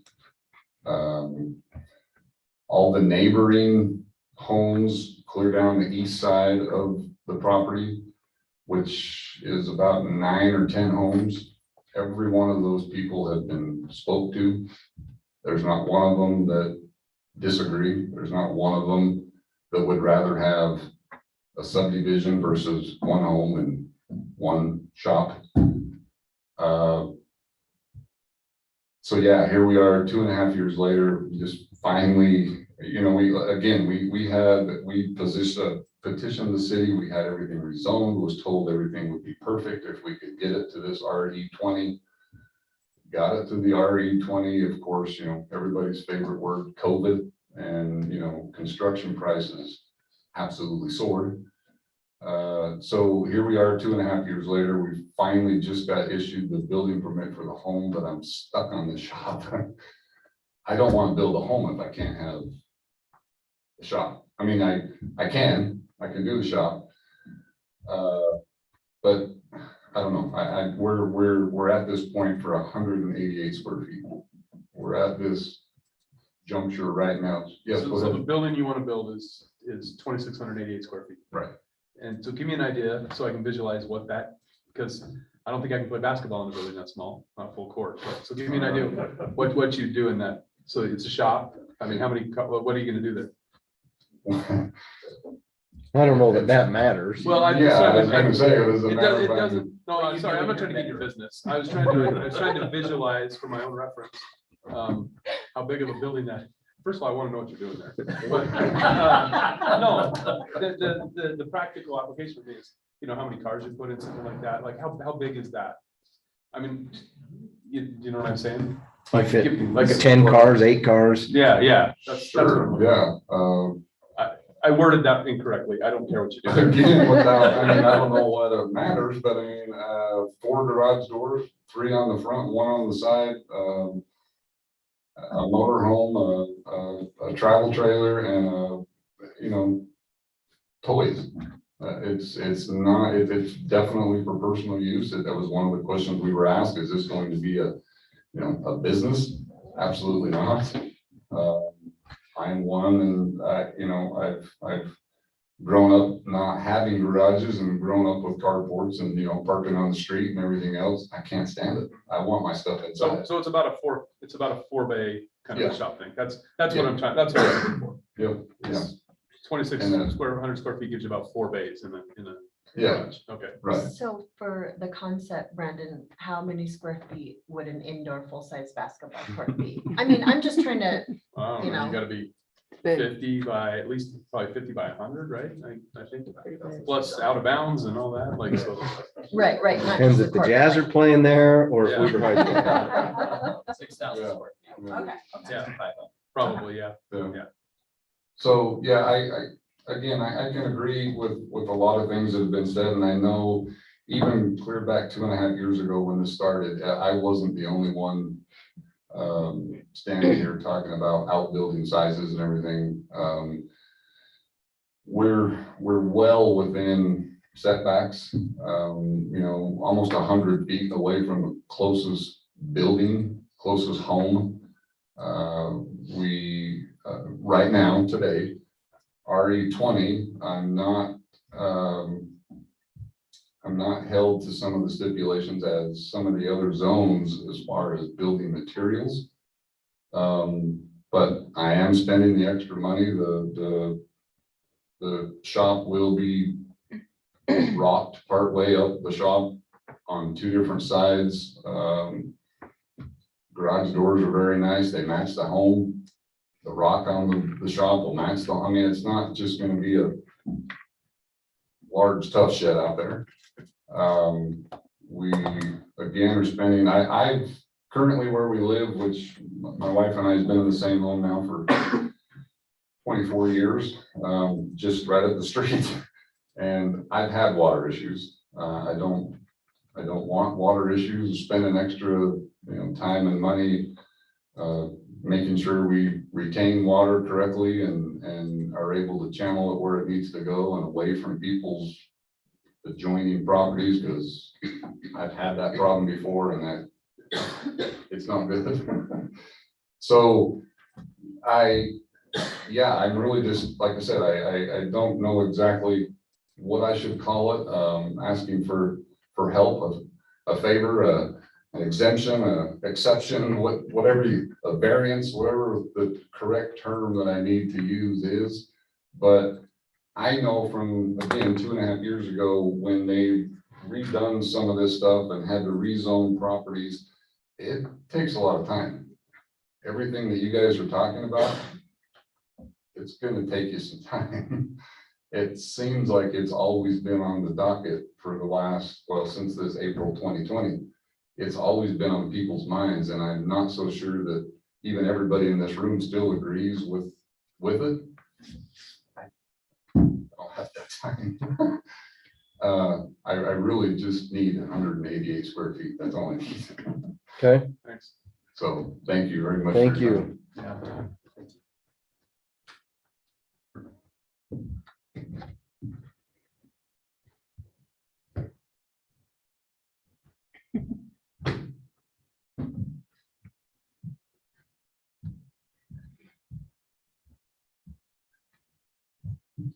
Merrill Sunderland. I can't speak. Wow.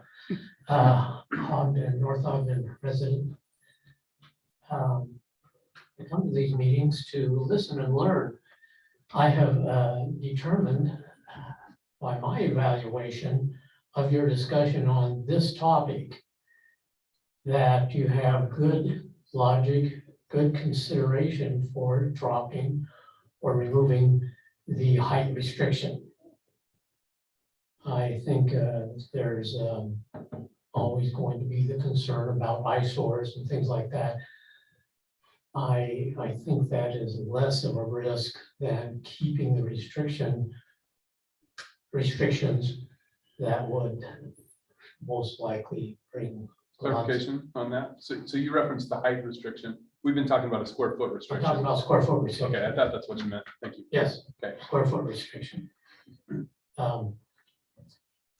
Except for zones HP 1, 2, and 3. I think that should be a separate discussion. Possibly changes because of that zoning, including, I said height restriction, I meant square foot restriction, including square foot restriction on that one. That's my observation from listening tonight. Thank you very much. Thank you. Why, if I might ask, why would you think HP 1 and 2, 3 wouldn't apply to the same as the R1 zones? Good question, very good question. HP 1, 2, and 3, if I understand correctly, are the hillside surrounding part of North Ogden City. Is that correct? Correct. Then my feeling is that those would be homes where people would have more money than the rest of North Ogden, with a few exceptions. And that needs to be taken into account. For example, a few of the homes I have seen in that area, it's called a cove, right? Where already big lots, but 2 or more lots have been claimed to make a home. So I think under that condition, or the understanding that those would not be the average home for North Ogden new building, I think that should be looked at separately, and a discussion on whether it should remain the same restrictions or not.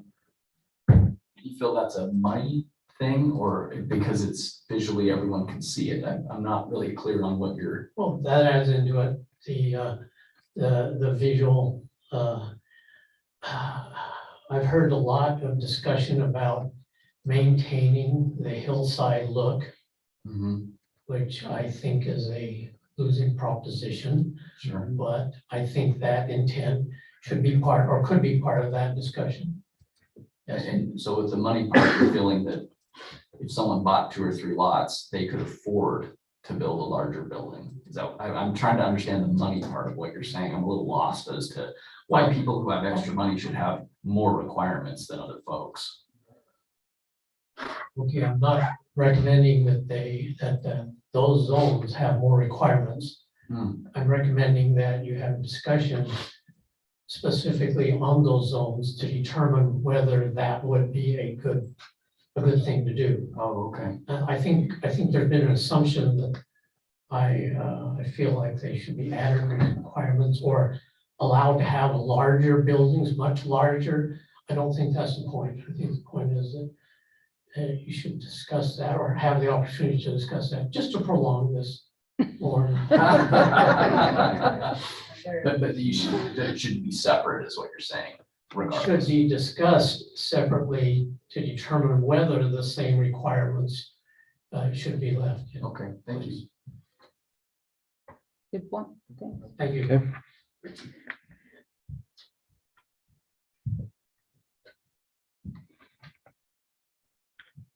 Any other public comment? Entertain a motion to close the public hearing. I'll second. We have a motion and a second to close the public hearing. All in favor? Aye. Any opposed? All right, on for our discussion of this zone text amendment for the zones. Commissioners, we've talked a lot about it before. Public, we've heard from 2 of our public. I didn't check on the Zoom. John, but I hope there wasn't anybody that way. No. Okay. Discussion. Just to throw out for discussion, the proposal that Commissioner Mason had about removing the square footage requirement for the R1 zones. But then also maybe including the other zones and make it encompassing all the zones, correct? So I can see clearly for RE20, the others maybe not so clear, so maybe that's a good jumping off point. I don't Just say- disagree with that. Yeah, I think there's a middle swath of zones that this applies to easier, and the comment that, hey, maybe we should throw the HPs out.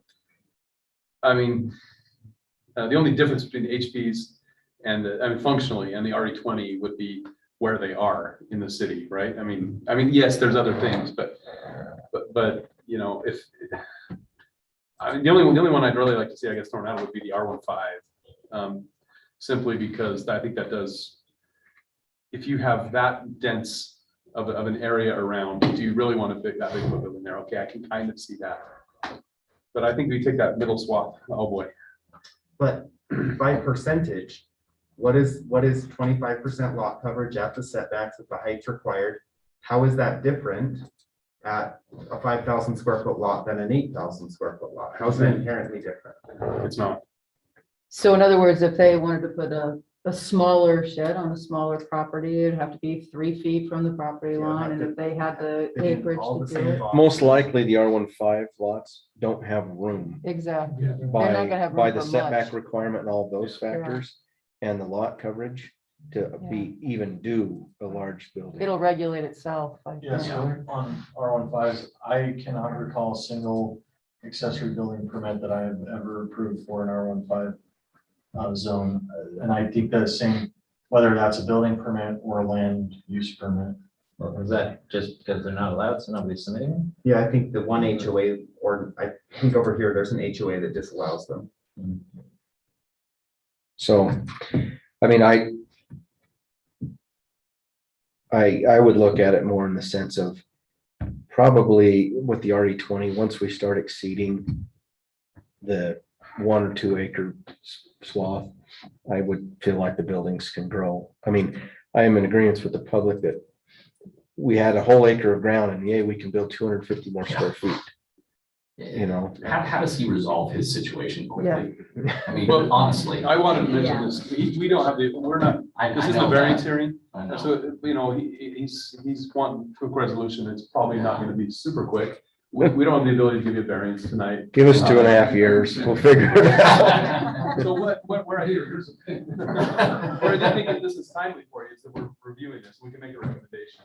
And I think you know the process well enough that we're not the ultimate body on this. This is gonna go to the city council. We made a recommendation a month ago, went to the city council and they actually tabled it. So, and they have full discretion over this, so. And I appreciate that. I guess more than anything, I just wanted to make sure that I could go to I believe, the next council meeting on the 9th Yes. and kind of present the same thing, but I thought I had to have your okay to do that. Well, yeah, I mean, you could say whatever you want to the city council anytime, I remind you that, but you can, but you know, assuming this goes, you know, assuming we make a recommendation to them, which I can't. say, but right, then, yeah, that would go before them and that'd be a discussion item for them. And I do think they are interested, having attended the last meeting, I do think they're interested in hearing this again and soon. So I think time just kind of, well, 2 years probably doesn't feel like you timed it well, but. And your time is not wasted because it was actually very valuable input for me to, you know, have a visual of what we're talking about. So let's look at these from, I mean, we've kind of discussed what we would like in item 9 as far as the amendment for building size, but now we're looking at saying, what would we like that to apply in these zones? All of them, none of them? So it seems like we're kind of all in agreement on the R1 zones, excluding 1.5 would be let the.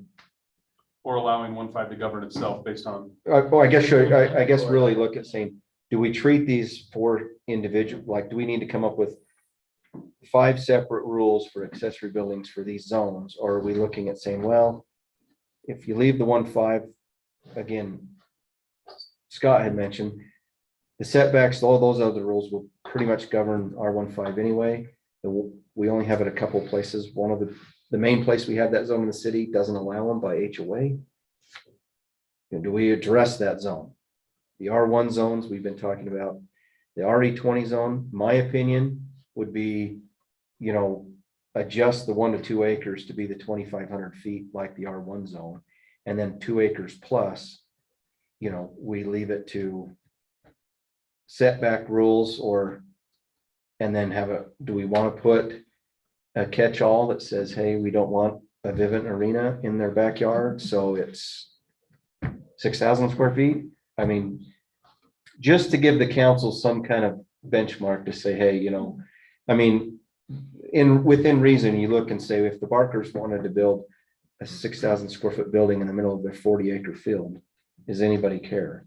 If it was 20,000 square feet, does anybody really care? No. However, that big number scares people to say, well, they could build a 100,000 square foot building out there. It's like, well, you're gonna have a hard time with a 412 pitch, like Brandon said, getting the roof over it,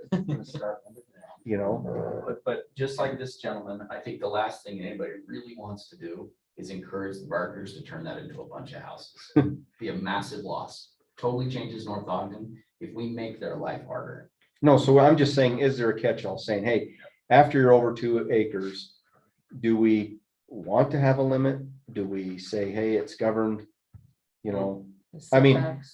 do we put a limit on the 1 to 2 acres? So we've been given evidence here that our numbers that we've assigned, which are nice round numbers, aren't really practical, right? So he's saying, hey, a 2,500 square foot building or what isn't really a thing that people build anyway.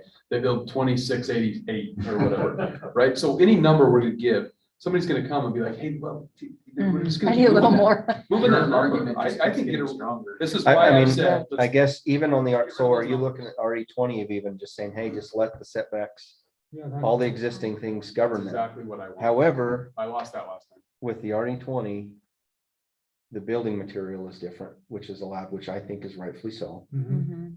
That is the one place we allow metal buildings. I do think the public also saying though, the hillside protection maybe being considered differently it probably is important. Yeah, so, And specifically for the visual thing. so if we skip, so RE20, we're kind of thinking, don't worry about a size then. Am I hearing you all right? Just do something. Yeah. Same thing. Okay, so RE20 now is, in our minds, is being considered exactly the same as all the other zones thus far. Except for materials. This But we one haven't here- gotten there Building yet. material is a separate Okay. ordinance, so that does Okay. govern it. This would be the same setbacks and heights. As proposed, minus the square foot number. And then it's just basically up to lot coverage Yeah, requirements. which would then apply the same as RE20. That looks good. Now, do we allow a different height in RE20 though? It's only 15. Currently 15? 15. It's only 15. It's great. How am I supposed to put my swather in a 15-foot tall building? The thing, so the thing that most people do in the code is they attach it to their main house. No, RE20. Oh, RE20, oh, I'm sorry. RE20 is, Is it 25? It's the same height as the, you so know it by heart, so, okay. It is 25, okay. It's like 25. 25 feet, and that's at 20 foot away. I think this is the same. Yeah, we're proposing that they be the same. Mhm. Okay, let's talk RCC real quick, the silent one that nobody talks about unless we want to split a 1 acre lot in half and put a building behind a house. My opinion, the principles are the same. I agree. I agree. Okay, There's a few big lots in there. And you'd otherwise be just. So- limited so based as on- that is kind of intended as kind of if you would say there's a historic district of North Ogden, that would be it. It's the avenues of North Ogden. So let me throw this out real quick. The one that burnt down a couple of blocks over. You know which one I'm talking about? That would not be allowed under this, No. correct? Because it would be regulated by That's setbacks and height and everything. That's else. when Well, I don't know. resolve- Because that's what we want to But avoid. it's Well, not that- in an that's where RE. the resolve Is it starts- started. 'cause back I then- think that, well, That might be the RCC. yeah, I'm thinking this old square. Right. Yeah, I So mean, that's a metal building. I don't But actually that's know what I either. picture. Oh, yeah. That's what I Limiting picture as a horror there show. would be limiting factors. I don't know if that would qualify or not, but Because it's on a, Doesn't seem like it would. It couldn't It have been a doesn't- metal building. Actually, if Wasn't that the they one that caught, qualify- one of the other ones that caused this discussion? it Yeah, was, because Double block these that was a big, that was an example. It was built on lot line, I believe, but. Well, it's definitely- Okay, so if we feel like RCC has the same, now let's look at the HP zone. So the HP zone, briefly for, I guess, us and the public, is hillside protection. It, to develop or build on the hillside requires a few more conditions, mainly as it relates to geotechnical. However, like Scott is writing, an HP1 zone is a 10,000-foot lot. Yeah. Currently in the city now, HP1 zone is effectively the hillside version of this. HP2 is effectively the hillside version of the 12.5. Right, And HP3 is, you gotta have more than 2 acres. Now, however, Much different. when these are zones, there's always a lot or two that sneaks in, not sneaks in. We want, like these, variety. There's always a lot or two that's gonna be bigger in a zone, because that's, remember, these are minimums. So there's going to be lots that so are bigger than. as Brandon's saying, for an example, HP2 zone, which starts at about 3,600 north, currently is about 800 east to 1050 east, and it's a swath that goes all the way up to the power lines, or currently to the top of the cove, which is where the city is currently. Beyond that's county. There is probably, just because I've developed a lot of under that, we probably have 3 lots that are 12,000 feet. The majority of all the lots currently in the HP2 zone that's developed are between 15 and 21,000 square foot lots. A lot of that's due to slope, right? Well, no, when the cove came in, actually, even though it's an HP2 zone, the cove made an agreement that once it passed Mountain Road, that they would have every lot be at least 15,000 square feet. Yeah. They wouldn't stick to the minimum. No. And they ended up being, between that and 20, some thousand square feet. So, just for perspective of looking at what they are. The HP3 zone is a 2 acre lot minimum. That zone, it applies to ground from about 1050 east, which is the east side of the cove, from the power lines down to where development ends at the top of 1050, and pretty much wraps over to Mason Cove, which is the subdivision right above the divide as you start going up there. No relation. I get asked that all the time. And so, and to my understanding, the city has, the council, current council, past councils, don't have any intention to ever change those zones of those at least designated swaths. R110, HP10 zone is everything west of the cove that's above what's been developed now to the power lines all the way to Pleasant View.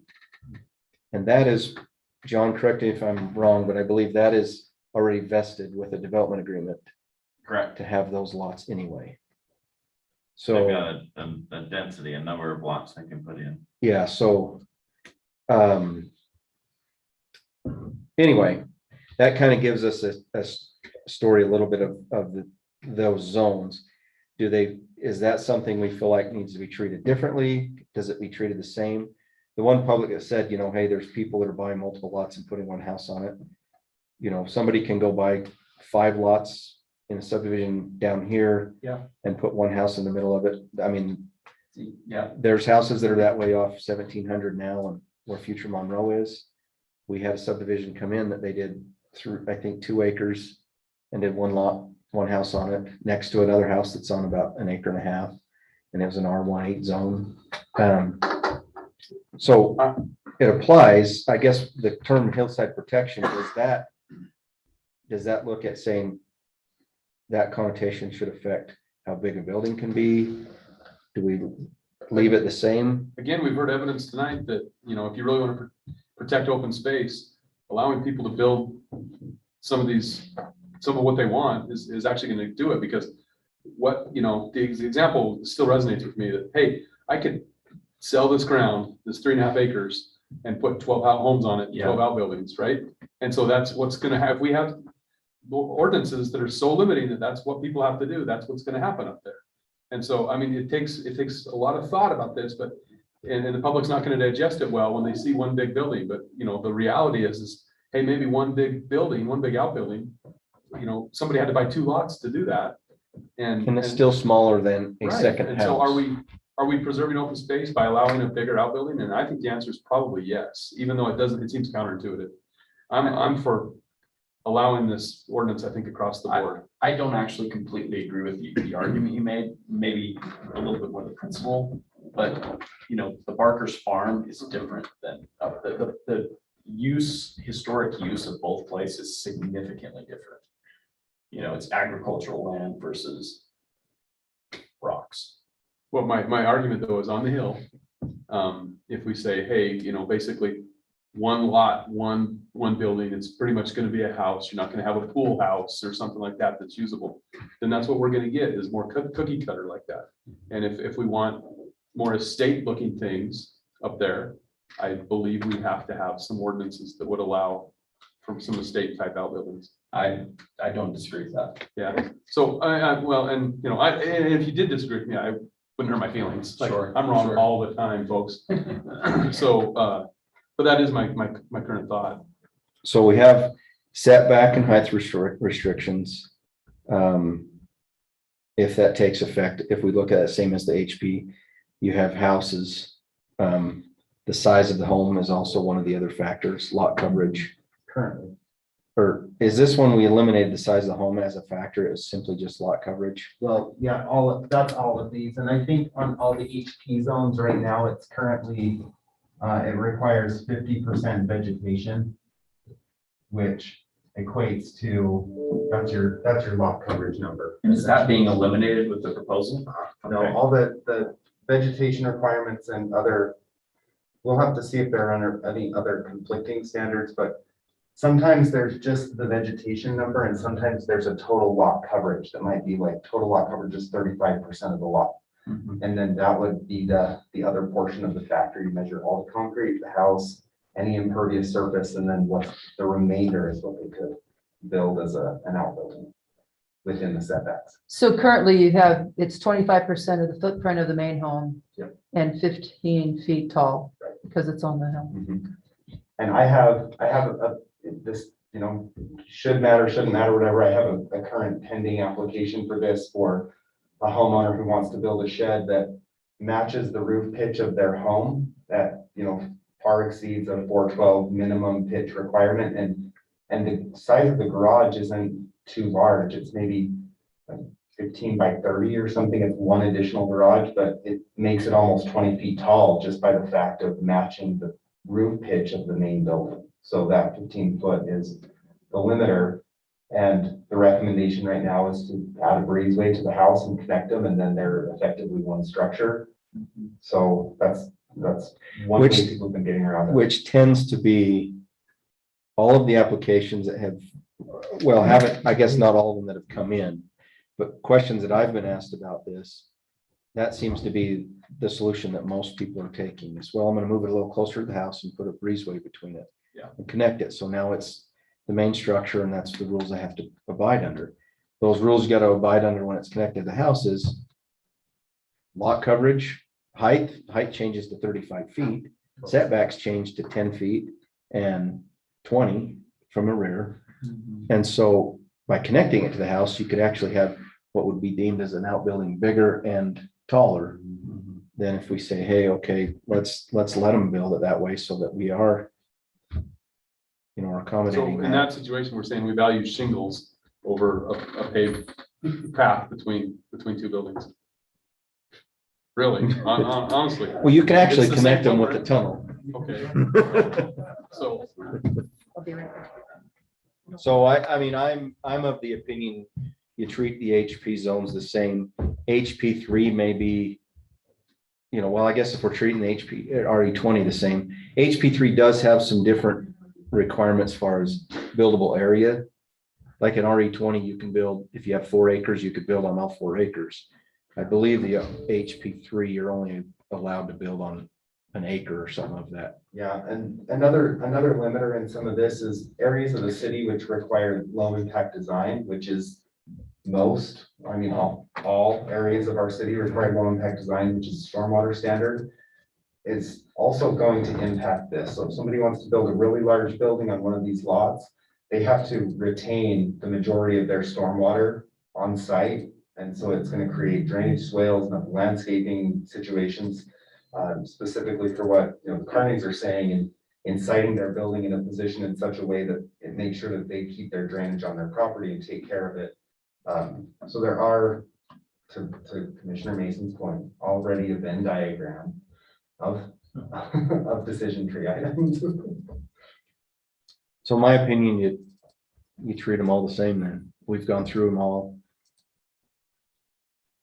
And we let the setbacks and lot coverage and height restriction and all of that govern them all.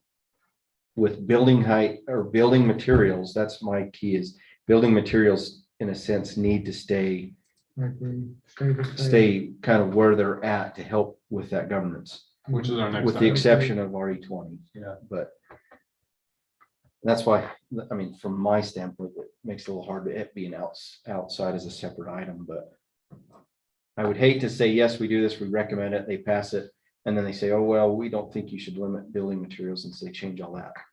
Then one more thing of the Venn diagram that would help control it. Yeah. I don't know, I mean, to me, I wouldn't want metal buildings at all. I mean, RE20, I don't care, but I mean, in residential, the R1 I zones. agree with that. If it was removed, if you say, I don't want them at all, but is it more obtrusive if it was bigger or next to the property line or that? It's like, to me, it's the same. It just shouldn't be there, but. Well, that's our next item, right? Yeah, so that's where I go back to saying, if this is what we recommend, I would think it's important in the recommendation to reiterate the importance of keeping building materials as a component of, to help regulate size in a sense. I agree. So if that's, So can we, with this, can we make one motion that captures this item and the last item on the table? All three of them. Well, Yeah, can we make one sweeping motion? I know we have to hear the building materials still, and the public has a right to. and to did give you guys comment on open it. the public hearing and close the public hearing on the first item? It it wasn't. wasn't a closed. public hearing. Item 10 is only public hearing. We haven't done 11. Item 9 wasn't listed as a public hearing, We've already had the public hearing on that one. but now it was new. Well, it was, anyways. It's not listed as a public hearing on my sheet, so. Okay, that's my fault. for not checking that. So you can do whatever our city attorney and city manager is comfortable with as far as making those recommendations. Or the other option is you can remand this essentially to staff to bring you back an actual ordinance. It's up to you. If you wanna I would see think if it. we're feeling like they're the same like this, is we make a motion to, on item 10, that all zones be treated equally as approved for item 9, and then we make a motion for item 9. I wouldn't say we do them together, but Yeah. I don't know that we need to see an ordinance, in my opinion, but if all we're doing is recommending that those zones be treated the same, like if they were being individual, we probably need a Venn diagram to explain each one, but if we're really gonna treat them the same, I think they could just be.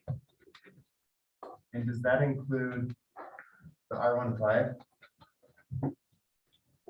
You know, just. I think it should. You can get the R15 that's controlled by HOAs. Not, they don't are all, they don't, not all, and they don't have to be, like, if, you gotta think if somebody rezones something in R15, they don't have to put an HOA in, so it would be.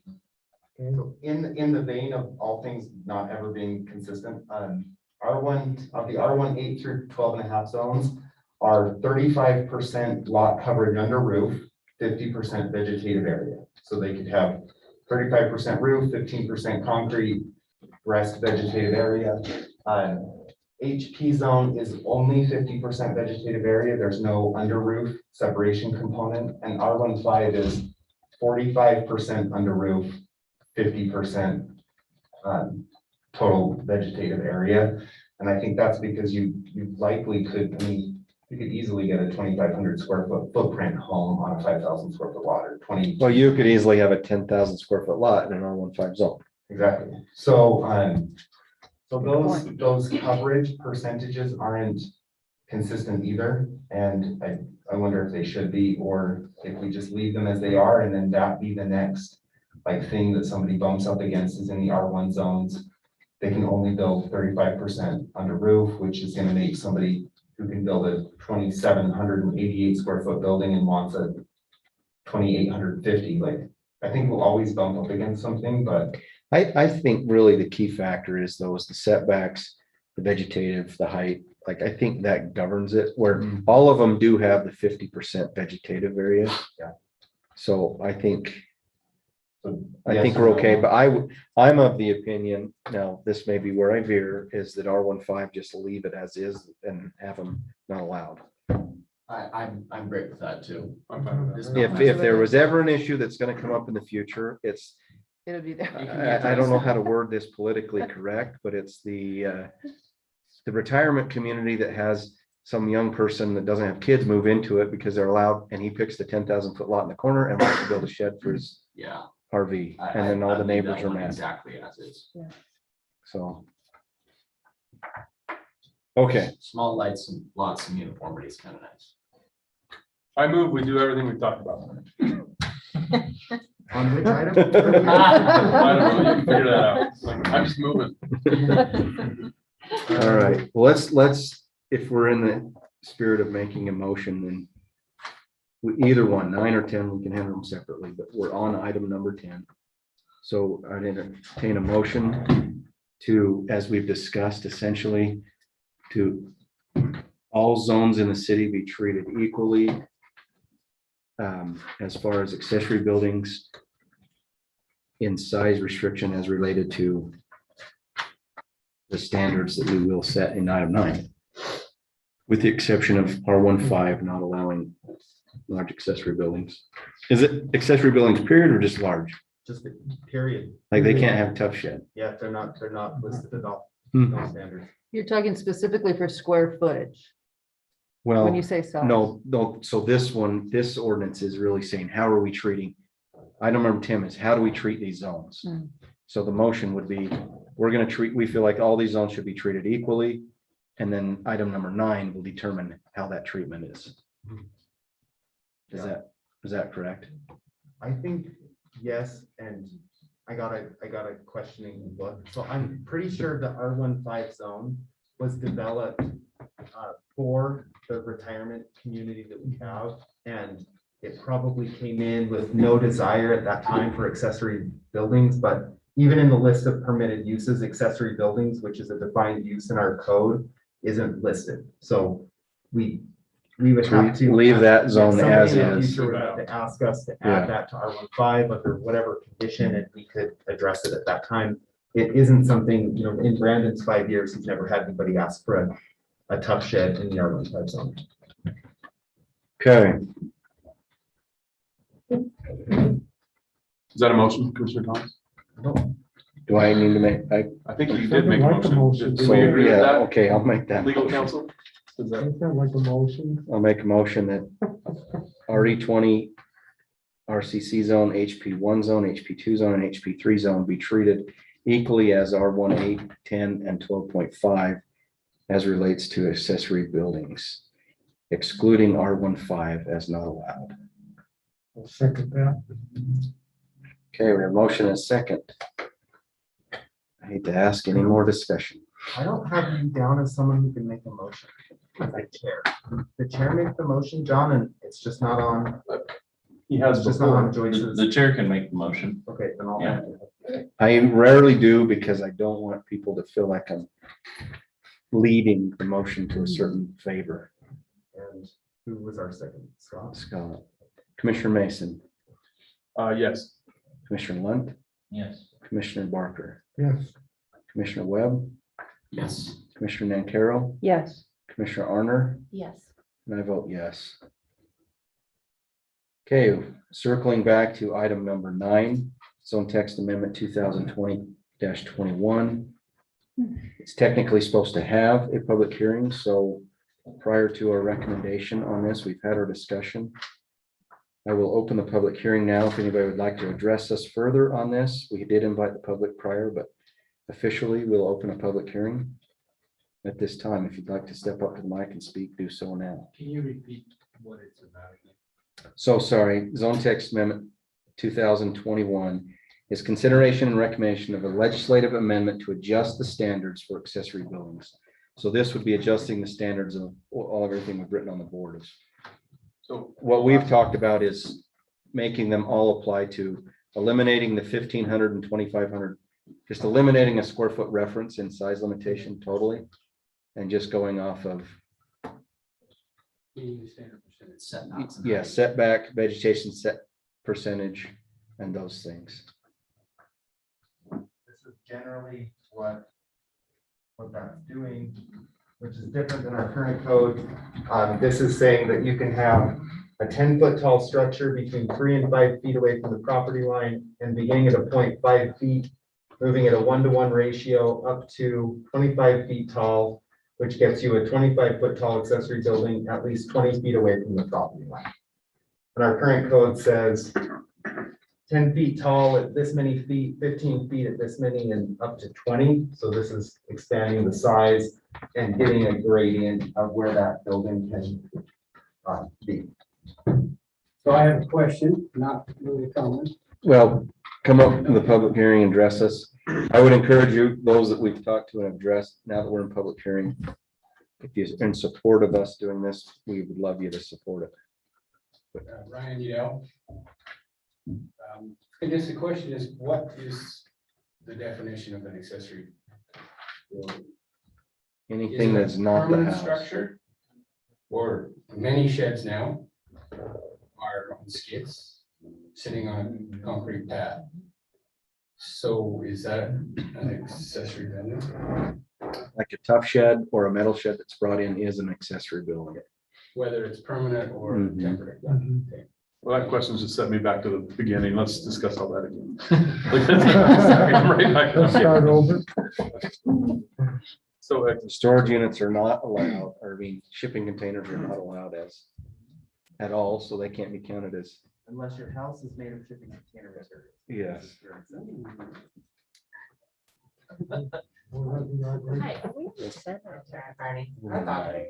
So I Yeah, just have because a we- question. With all this, if this, I don't know how this works, but if you say, okay, yeah, let's do this, when does it go into effect? Or can we get request an exemption or something for the city council next week so we can get our. So typically, the city council will hear something after the minutes were created for us. They kick this back to us, their last meeting. We've already discussed it and we're kicking it back. So I would imagine it goes back on the next meeting. The ninth. So at that point, they vote, they pass it. That law is in place. So it's immediate. You're gonna get it faster than you would an exception, Okay. if they accept I this. know that the R1 zones ordinance is going back to city council on the 9th. Is the RE20 though? I mean, all the. It can. I think they need to go together because it's all Yeah. relative. I think that's important. if I could give any advice on that, I would encourage, if you support what's decided here this evening, I would encourage you to attend that city council meeting, and at the outset of the meeting, mention that you attended the planning commission meeting, you saw how carefully they deliberated, how wise they are. They were so and- amazing. And ultimately that you are in favor of their recommendation, if you are, okay? Oh, And so, absolutely. Yes. that would be what I, as a citizen, if I was in favor of that, would do, Okay. okay? Thank you.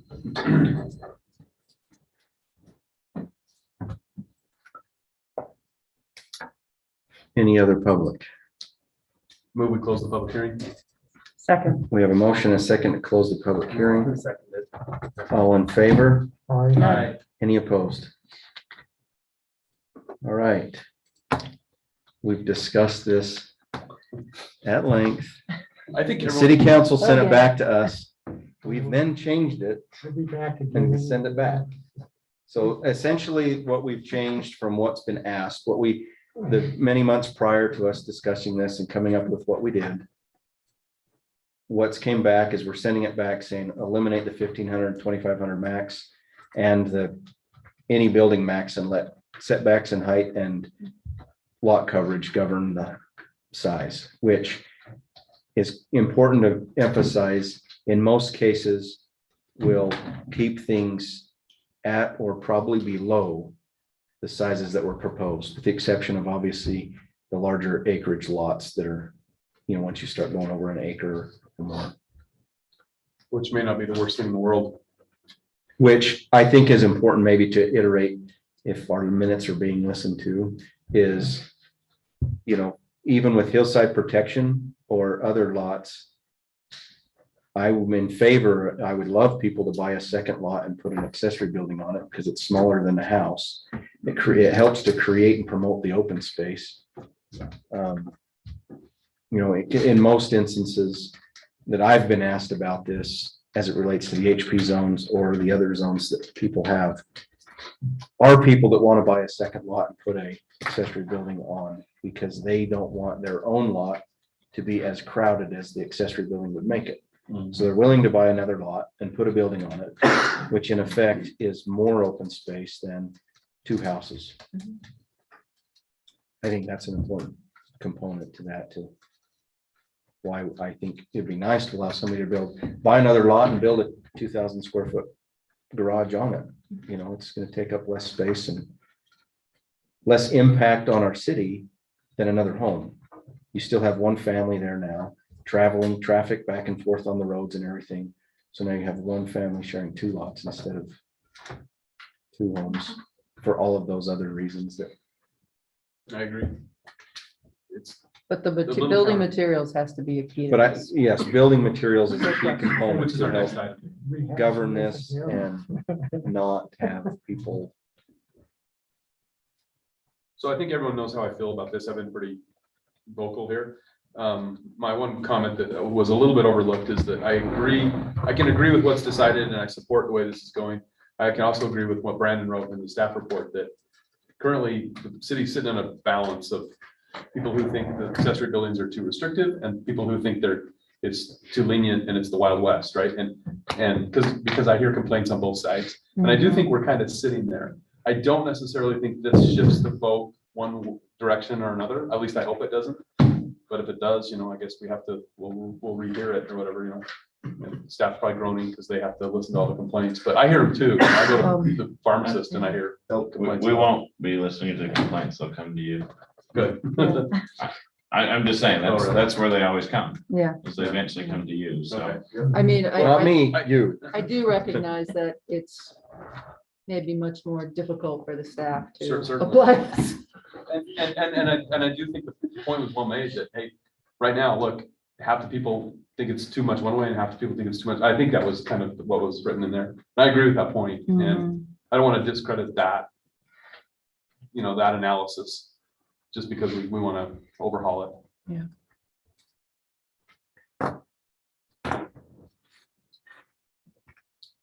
Well, again, I would emphasize that what brought us to this point 2 years ago was height, building material, and relative closeness to property line. Even those people that came and complained weren't complaining of the square foot size of the building. They were complaining because it was too close to the property line, too tall, and it was an ugly metal building. Well, I think we got there because I think they were complaining about the square foot of the building in relation to all those other factors. It is a big building, Yeah, I think yes. when it's But first when looked at- when they specified their complaint to us in asking, it turned out to be tall, closeness, and materials. And those things we really tried to address, and now we're saying, hey, and I don't know if it's me, as I don't hear, like I heard complaints about that metal, I hear complaints about ugly metal buildings, but I haven't heard complaints about people building accessory buildings. And maybe it's because I'm a developer and builder, and so I only hear people saying, hey, I would like to build this nice building, why can't I? I don't hear people that say, why the heck did they build that nice building? So that's my side of what at least I hear. And so hopefully we all get to hear everybody's sides that they choose to call and talk to, but I feel like we've done a very good job of vetting this out, trying to accommodate all the needs of the public, their desires, both those who want to build them and those who don't want them, by allowing them, but with, I guess you would say, restrictions. So I feel like it's good to pass back to the city council if we're in agreements with what we've. what Scott's penciled on the board there. I need someone to It's put been that, voted give on. us some language I can write down on a sheet. Take a picture, send it on. Entertain a motion. Scott, were you clear enough on the language where you could write that down? Was that No, I literally need someone to speak it out so I can write it down. I believe the motion was. I didn't make a motion. Oh, this time. don't be I funny. thought You did that to me on the last one. and I Okay. did it. Let me look, this was the agenda item now. Okay, I propose we adjust the square foot restrictions in all zones, with the exception of the R15 zone. However, with the remaining 4 zones that are listed on the board, to eliminate the overall square foot restriction under the principle that the other restrictive restrictions on building an accessory dwelling unit will effectively limit the overall size of the building per the lot dimensions and not based on a number, square foot number. And then what about the setback and the height? Yeah. To retain. that. So I propose, and part of that proposal would be that the height setbacks continue as was discussed in the last meeting with the graduated scale, and that be applied to all zones as well. With the exception of R15. With the correction of the 1-to-1 starting at 5 feet rather than 3 feet. Yeah, the mayor was into that. So with the 1-to-1 ratio beginning at 5 feet instead of 3 feet. So do you want to specifically address the legislative amendment that they proposed? You know, there were some other things in there that you don't have to repeat them all maybe, but just the only thing that we changed in that was, I think, the square footage requirement and then applying it to the other zones. Sorry, I don't mean to jump in. That might make it easier, because there were some other things in there. Yeah, the words non-metal were interesting because we're about to discuss building materials in the last one. I don't know if this. To confuse it more, what we'll do is we'll take action on this, and then pending whatever happens on the metal portion, we'll have to like tweak it again. But we Okay. have the Title 11-12 reorg that's open right now for the whole code. So staff's intent was to let this settle at the council level, and then whatever the total recommendations were, essentially correct it in the new code before it goes to council. And we'll pull out references of metal versus non-metal within each individual zoning district, should the council reinstate metal as a permitted building material. So, yep. Okay. So I don't have any other changes then at that point. I think we can make this work. Okay, You got that is my motion. All the setbacks and all those things we put are in the code, so we don't need to really Yeah, that- specify. yeah. We have a motion. I'll second. We have a second. Any other discussion? Commissioner Lunt, I know you want. Let you start the vote. Commissioner Lunt, Yes. Commissioner Barker, Yeah. Commissioner Webb, Yes. Commissioner Nancaro, Yes. Commissioner Arner, Yes. Commissioner Mason. Yep. And I vote yes. So that recommendation will be passed on to city council the 9th. We should be able to hear those. They will have a public hearing. So we recommend if you're in favor of our discussion tonight or opposed to it, go and express that to the council. As what happened, why this came back. Somebody who wasn't here in all our months of discussion here popped into their one meeting and all of a sudden they just kicked it back. So it would be helpful to have support, public support. Which worked out in your favor. I'll be there. It's All right. 6 PM, not 6:30. 6 On the 9th. Yeah, 'cause had that the original proposal passed, that would have been on the R110 zone. Yeah. And that's it. So Yeah. that would've been- Yeah. It's Building about the materials, Building yes. materials. Building materials. I'm just digging in. All right, item number 11. Kind of fun, isn't it? Does anybody need to have a recess for 5 Interesting minutes? definition of fun. Anybody need a recess for 5 minutes? Let's take 5 minutes.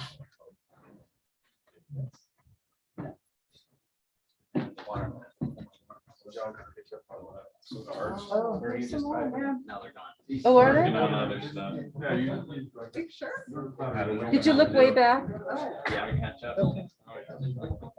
Oh, no, you're fine.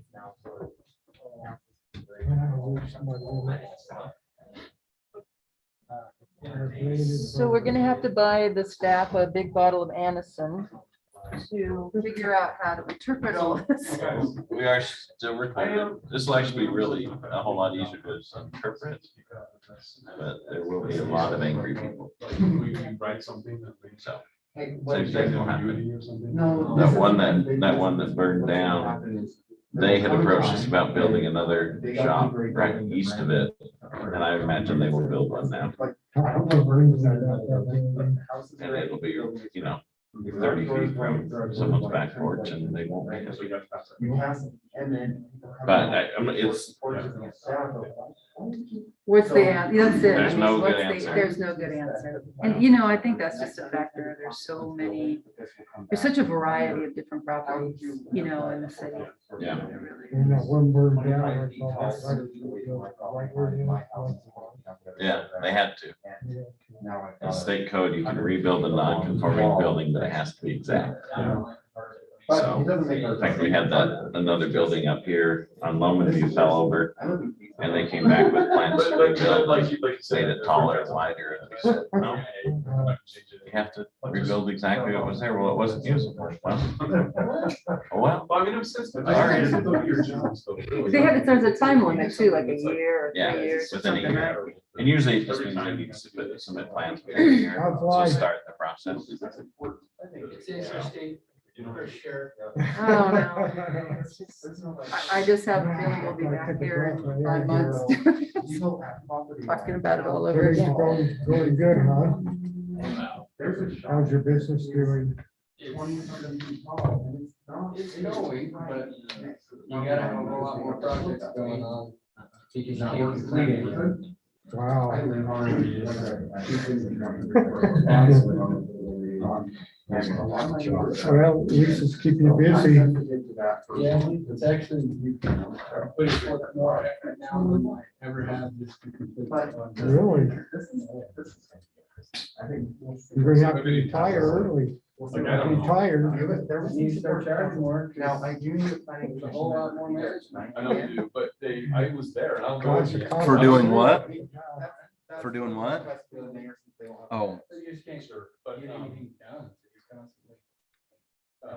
they've heard from me. You can't just schedule them. I wonder if there was way more power in someone else. Although. Well, like we replaced the windows in our house. It took 5 months to get them. When they got them to the windows were wrong. So it's gonna take another 5 months to get those two windows. I asked, I went up there. I'd like part of your So discussion. they're almost a year to get all the windows. Which is fine, I guess. but- And nobody knows where the two are. Well, they're fake, I called them, well, we got the arches and we don't have the others. We'll let you know There's when the other words others than yours. come, but the arches didn't fit.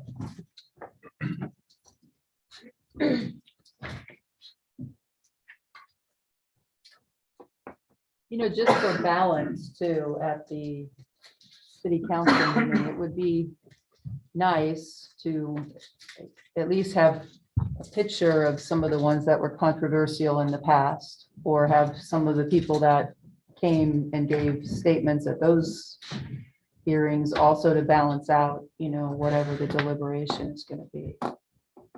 Just a thought. Yeah, there's definitely the people in the R818 zone downtown who, not downtown, south of me, but, and I've driven by that structure a number of times. They despise that thing. Yeah. And which is what got this ball rolling. And the one that burnt down. And the one that burned down. I mean, those are two great Yeah, examples. I know, no, the point was well made by staff that they were kind of in a balance where some, but I don't necessarily think this tips it. I mean, what I think this does is I think it keeps those same principles and allows some reasonable exceptions. I hope, I mean, who knows? let's reconvene. Move on. Probably. We'll come back. Picking up our meeting, we're on item number 11. Zone text amendment 2021-8.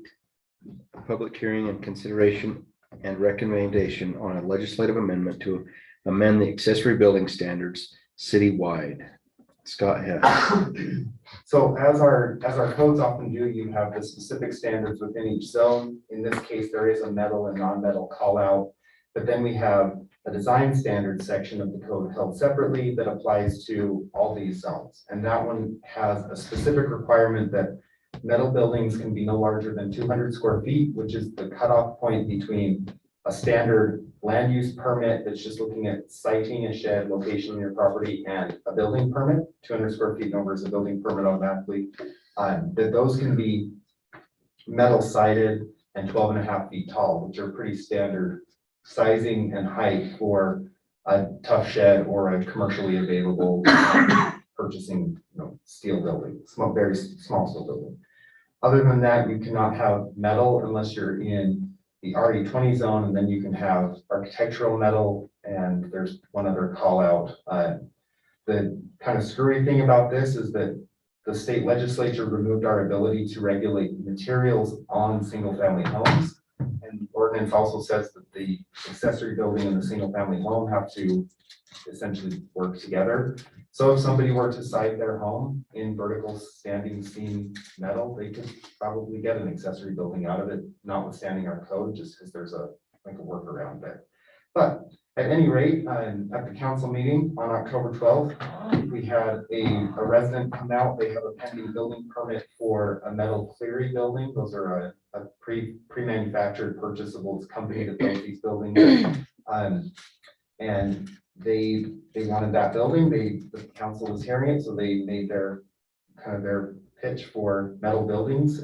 In their particular instance, they're a rather large lot. The lot is shielded from their neighbors. Their neighbors probably won't feel any ill effects from it.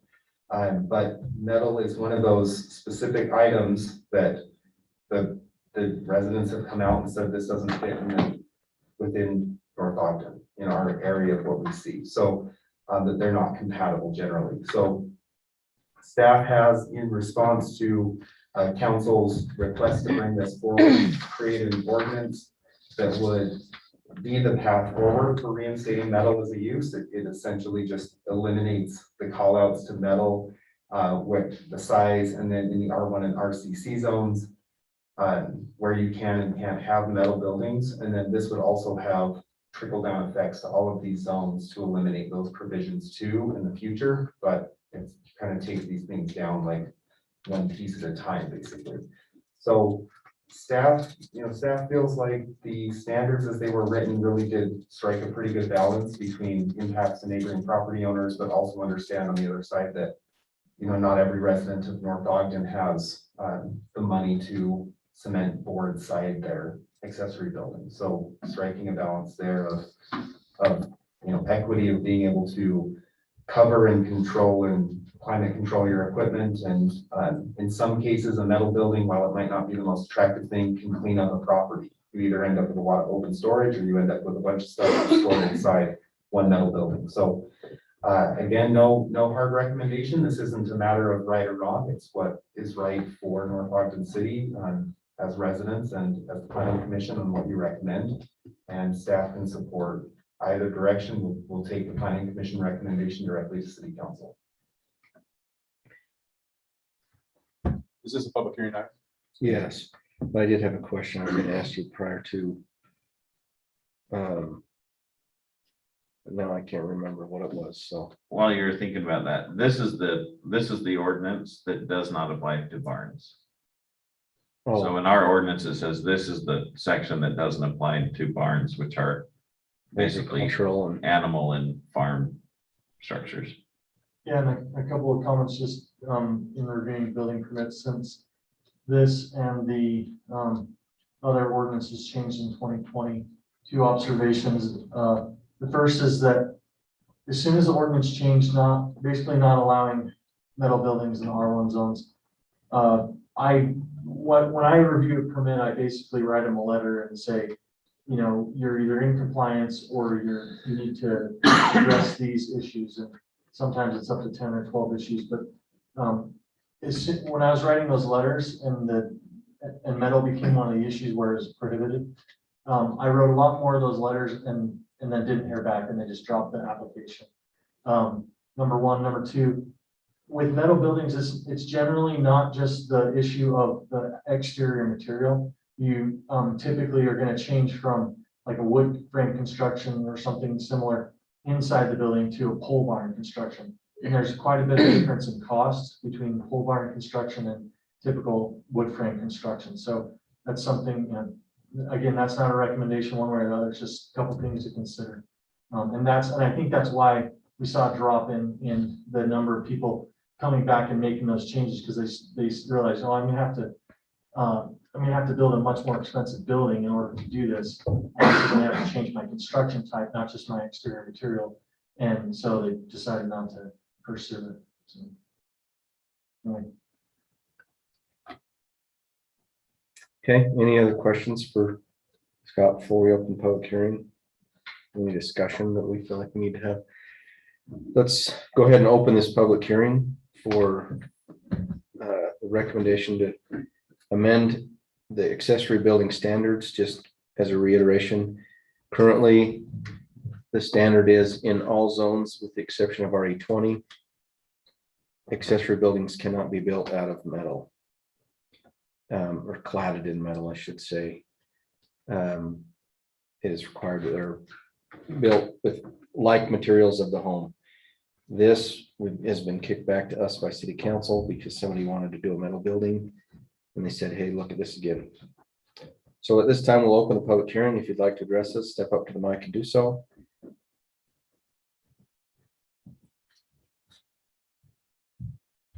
Randall. The definition of metal buildings, I think, needs to be really defined. Whether that be cladding or a metal structure. A clary building is a pole barn built with wood, cladded with metal, metal roof, metal siding. I am now currently looking at building structures where I've got metal siding that simulates reclaimed wood. I think and it's a great product and it's beautiful. If you just say no metal clad or no metal buildings, you may be giving up an opportunity to have some really cool looking structures. The detached buildings, an accessory building, it could be built out of wood but cladded with metal that looks like wood. So I just think this issue could be, I think you need to address it really carefully as you look at it and what the definition is. Because there's some really nice product out there that is metal, but it simulates another product. Metal roofs, like I can get a metal roof that looks like a slate roof and they are beautiful. They're 60-year roofs. So I get clad siding that is metal, 30-year guarantees on a siding. I can put that on a house. There's no restrictions in some areas to do that.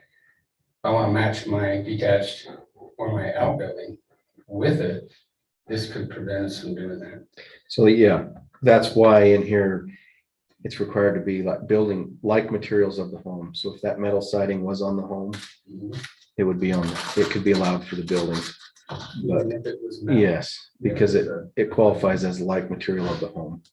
And so we went round and around with this, and that's kind of what we came up with is we've had more problems with metal than saying, how do we go in and define all the metals and say, well, this one's good, this one's not. If the house has it, that's where it came down to, like materials of the home. If the house has it, then the building can match it. And that's where we avoid, yes, you could still do nice metal on the building.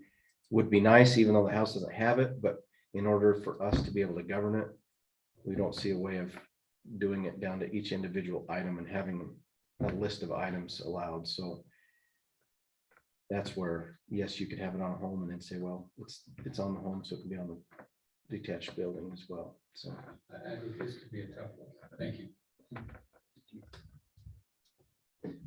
So what homes have metal on them? I'm just trying to think. well, they're just starting to make more and more products out of one material to make it look like another. Yeah, You're making like hardy board. composite shingles out of Yeah. fiberglass and composite material to look like wood shakes. Yeah. And you can't really tell the difference. They're Because, I mean, they just like never that convert. siding, you know. So in my opinion on this is the only reason we started diving into this ordinance was We're still in because of. public hearing, by the way. Oh, yes, sorry. We only had one public here tonight. Motion to close the public I'm hearing. moving to close the public hearing. Second. We have a motion and a second, to close the public hearing. All in favor? Aye. Thank you. Was there anyone Commissioner online? I guess.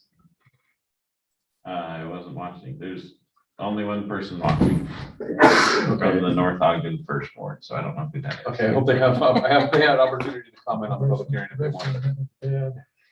Yeah. The whole reason we've been creating this ordinance is because of metal buildings. Mhm. The one that burnt down and somebody tried to rebuild it and we at least got in front of enough that they couldn't. Well, actually, I think it was non-conforming to begin with, if I remember right. Or were you even here, Brandon, when that happened? I don't remember the one that I knew burned down, and I thought they got to rebuild. It's rebuilt and it's in metal. Oh, this one is? Yep. Yeah. Was that the Burnt down Butters? is rebuilt in metal, brown. Oh, okay. So No. anyway, I guess that's why it was rebuilt, because it was already there. But then the other one. So because of metal buildings, we've been addressing this and finding the real route. I feel like it's totally taking a step backwards to say, oh, now we're gonna let them back in. We went through all the reasons, and granted, there is nice metal, there is certain things, but because we can't go through and Venn diagram every metal and say which ones would be allowed and which ones wouldn't. This was the kind of the catch-all that says, hey, no metal accessory buildings over 200 square feet. And except light kind materials on the home.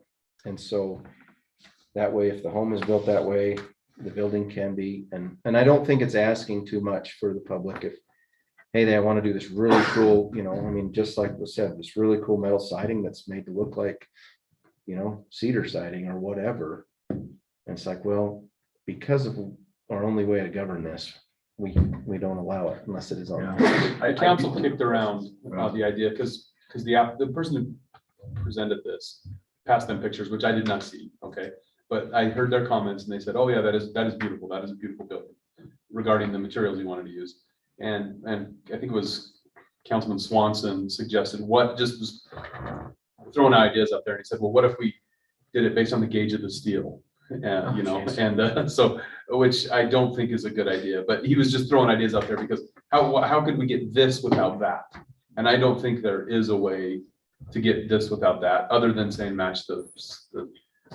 I do think for the RE20 zone, for a traditional ag zone though, it's important to retain metal buildings. I think bottom line for me is an old truck looks different on a farm than it does in a neighborhood.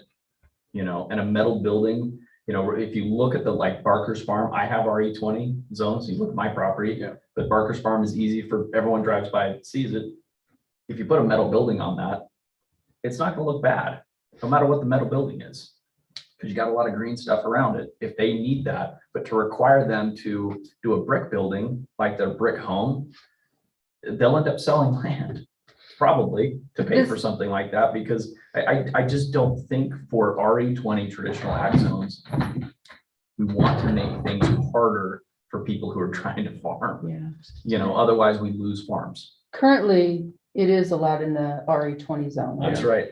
But my point is, We don't want to there's change even that. some language here that eliminates that. There's a slippery slope element here of, I just think that we really need to call out that for But this traditional ag zone, agricultural barns or whatever are excluded from building materials on ordinance. Yeah. So that is one step beyond this even saying. Yeah.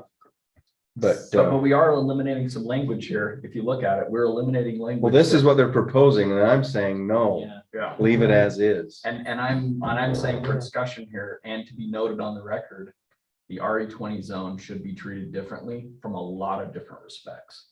If we start, adding restrictions onto a traditional ag zone, those farms will be sold. I kind of like Could we it the way it possibly is, without have- all these changes. Sorry, I didn't. Oh, mean I'm to sorry, interrupt you. yeah. Commissioner Arner? Well, could we just put in, and I know you might have to amend it later, but like you were saying, there's materials that look super, super nice and they're really durable. Could you just say it can be metal if it's this, or maybe even this, and it has to match the house? Well, I think, Like- but I think that is if it has to match the house, then we don't need to make that list. It should be fine without. But the problem is we can sit here and think of all the nice things that you could do with the metal. It's why we should be able to allow it. But the fact of the matter is we have this ordinance because metal buildings. And more often than not, we're gonna see it again because somebody built a metal building that offended all the neighbors. Yeah. If it's in there. Like I mean, when we did, if you remember, we toured the city and looked at a dozen accessory buildings. And I think everybody on the commission, every time there was a metal building, it just was different than It's a different vibe. any of the way any other buildings were built. And so that's what derived us to where we're at. And then it comes back to governance of saying, can we make a list that says what is acceptable or what is not? And I think that just makes it too difficult to. Because, I think a lot of, the majority of the time, people are gonna go with the cheapest option. And that leads us back to not these beautiful materials when you have the metal building. It leads you to the eyesore. Well, and we have evidence from Brandon who said, the applications, then when it was deemed that, hey, your building has to be like materials or whatever, they didn't come back. I'm not saying, oh, we don't want to have these buildings, but it is a key factor in size, Right. helping to limit size, impact on the neighbors, and all of those factors that, again, put us down the path of creating an ordinance. I mean, that's my opinion. I would not change it how we have it. Take all your crosses out of the things and send it back and say, their metal buildings will just potentially cause too many problems because that's what's created us the need to have this ordinance. The council can do what they want, but I think it's important for them to understand the reason why this ordinance was drafted to begin with was because of metal buildings. And if somebody, I'm assuming, if somebody really wanted metal on their accessory building and it was some nice fancy siding, blah, blah, blah. I don't know if they can apply for a variance from the city and go before the council and say, hey, and then they can do their material pitch, but we don't want to create that as the method. If you read what this says right now, it's in the R1 and the RCC zones, so this is not the HP zones for whatever reason. Accessory buildings may be constructed of horizontal siding. And now the question is whether that's any material, so just horizontal siding, stucco, wood, or similar material as the main building. So if the main building was horizontally sided architectural metal paneling of some sort, I would likely permit it. The other piece is that it says all accessory buildings larger than 200 square feet must be integrated into the design of the residential building with a similar residential exterior wall color. That's where you end up with a full brick house, but you might get a partial, like a brick liner and a hardy accessory building because they can show that it's integrated into the design, which is a loose way for us. We've interpreted these a number of different ways. So some of the creative materials, I think we would probably be willing to work with, depending on if it's like a horizontally sided material. The risk you run with any list of materials is that you start to leave them off. When hardy board came out, this was a huge issue. A lot of cities said you can have stucco, and it became this discussion of whether hardy as a cement board material was stucco-like enough, and some communities didn't want to see any hardy on homes. It was all stucco. That's what the early 2000s were all about. So again, it's up to you, but we're happy to put forward whatever recommendation and take it to the council. I move, and we can discuss this further, but let's get a motion so we get something to talk to. I move that we whether we give a recommendation to the city council that building materials stay as is. One second. Motion and a second discussion.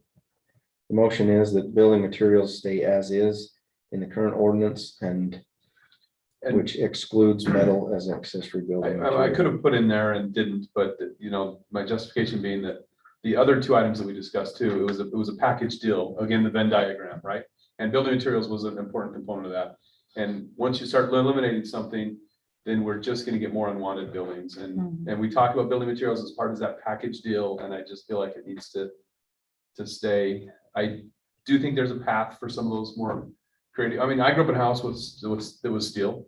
My parents, you know, remember aluminum siding when there was the guys that went door to door selling it. Isn't anyone that old? Remember that, right? Oh, yeah. Well, my parents upgraded from aluminum siding to steel siding. Like you could put a magnet on the side of my house and it would like stick. And but we have a path for that because it was horizontally, you know, and our garage had the same siding on it, and it was an abomination. Actually, it was too big. Should have been a square foot limitation. So how would you feel about amending your ordinance to say leave it as is because it helps control impact to neighbors and building size as the previous ordinances intend to do? So moved. Yeah, I'm doing my motion as thusly. I will re-second. Did you get that, Scott? Yep. That way it gives a little substance on your motion if they happen to not read the minutes or listen. Yeah. So Commissioner Webb, to your point, my motion would leave metal buildings allowed in the RE20 zone because they're in there now. Yeah. So that, I think that addresses your It does. concern. It does, just want to voice it. So one potential tweak, this is the section that deals with roof pitch. And Commissioner Webb's made the point about not, you know, like, not making it difficult to do buildings in the RE20 zone. I'm not familiar with like the roof pitches of metal buildings, if there's certain requirements, but if there's a zone to consider eliminating that requirement, it may be the RE20 zone. Because, you know, it's a more spread out zone, and, you know, if you're allowing metal buildings, the 412 roof pitch is essentially an aesthetic issue. And so it may be worth considering that. I'm not necessarily recommending it, but if you took away that restriction, it may be, you know, enable, you know, buildings to be a little bit easier to build in the RE20 zone. Again, that package still, that's going to increase the size, the allowable size of the accessory building in that zone, which I don't think is a bad thing. I think it's a good thing.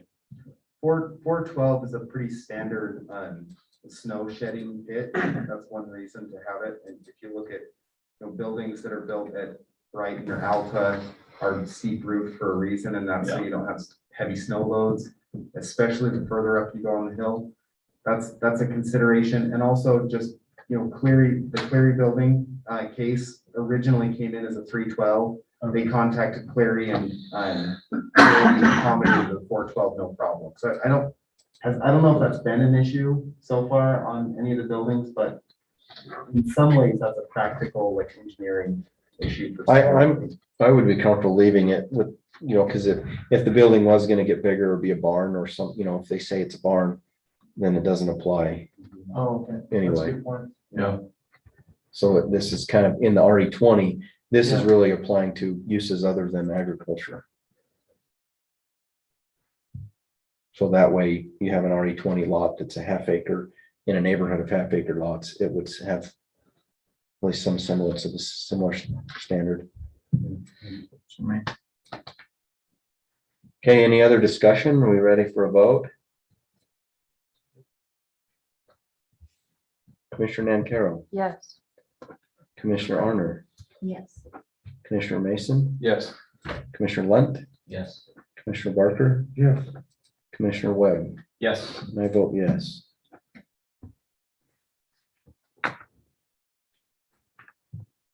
All right. Thank you for sticking with us. Yes. Good time. Thank you. All right. Take care, Ron. Item 12, planning commissioner remarks. Anything from commissioners? Having been to the last city council meeting, I feel like one of us should attend and defend tonight's decision. I think I would love for them to welcome one of us to the discussion, or more of us. And I'm willing to go myself. I don't want to put this on anyone. I'm willing to go there. Not that I'd almost like to, but I've done that once and I don't know if there'd be more power in someone else backing me up on this one. I do feel like they will agree with this, but you know, you never know. I didn't expect this to come back to us the first time. You know, I wonder if a picture speaks 1,000 words, if we should, or somebody should provide like a picture or something to talk, like that big monstrosity that was built that got everybody up in arms, you know, an example. Yeah. Because probably what they're gonna hear is the guy that wants to build the beautiful shed, you know.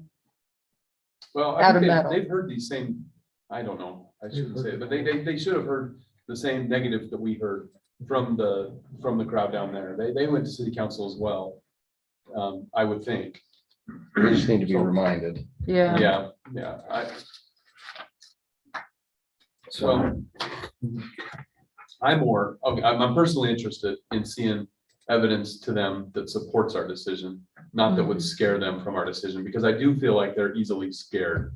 There was a number of people who were just at that, in my opinion, on the city council that were, oh, this is just too fast for me, and this isn't my normal. And there was some irrational decision making, I think, that got them there. And I think, honestly, I would like to go there and in support of what we've done and not give them any reason to cower from it. But you know, I mean, I'm not trying to hide anything, obviously. I just don't want to confuse them with the counterpoint, maybe.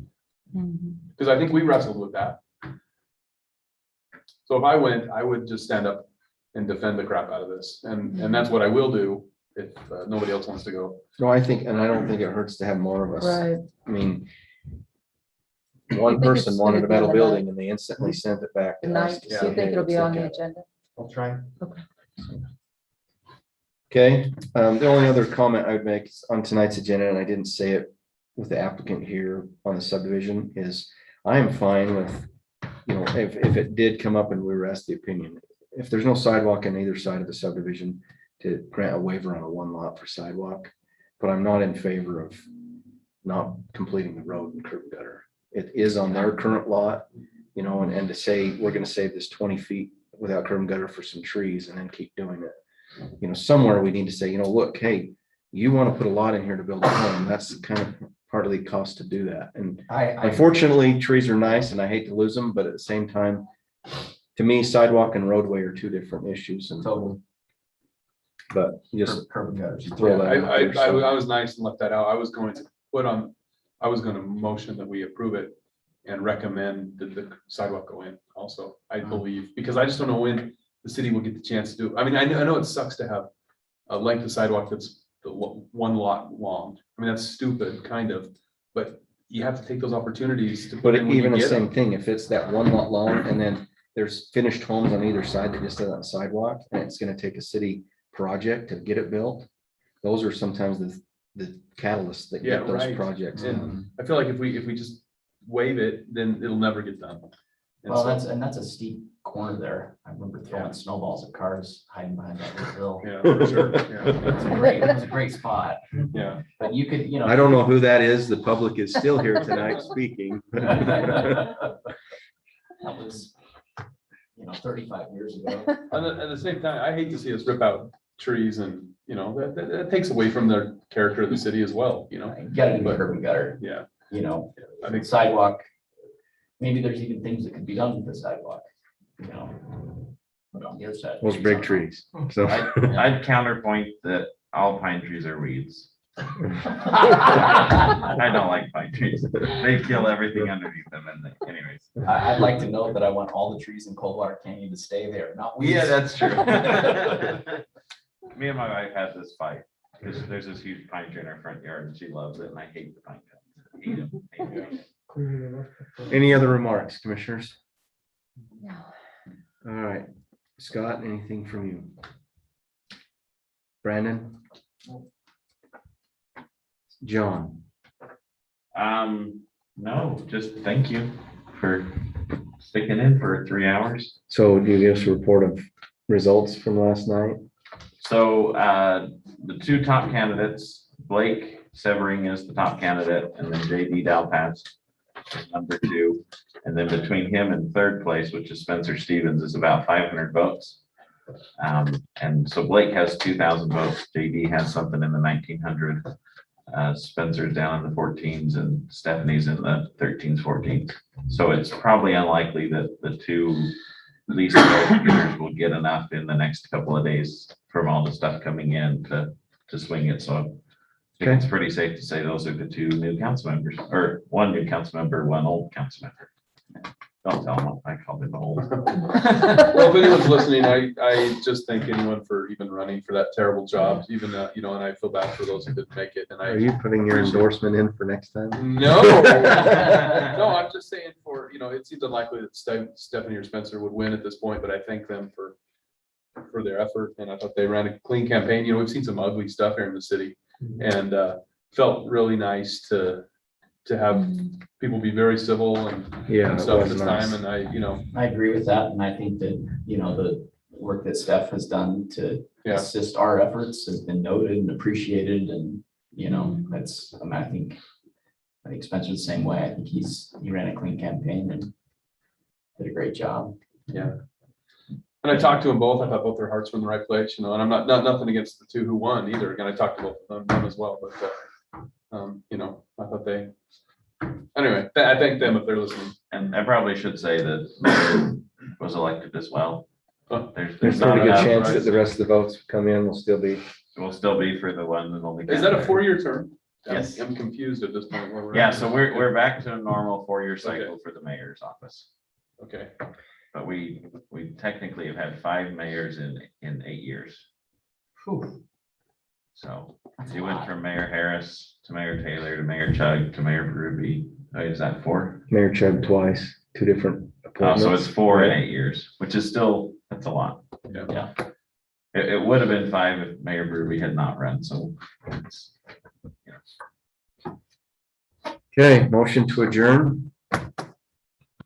I need a motion to adjourn.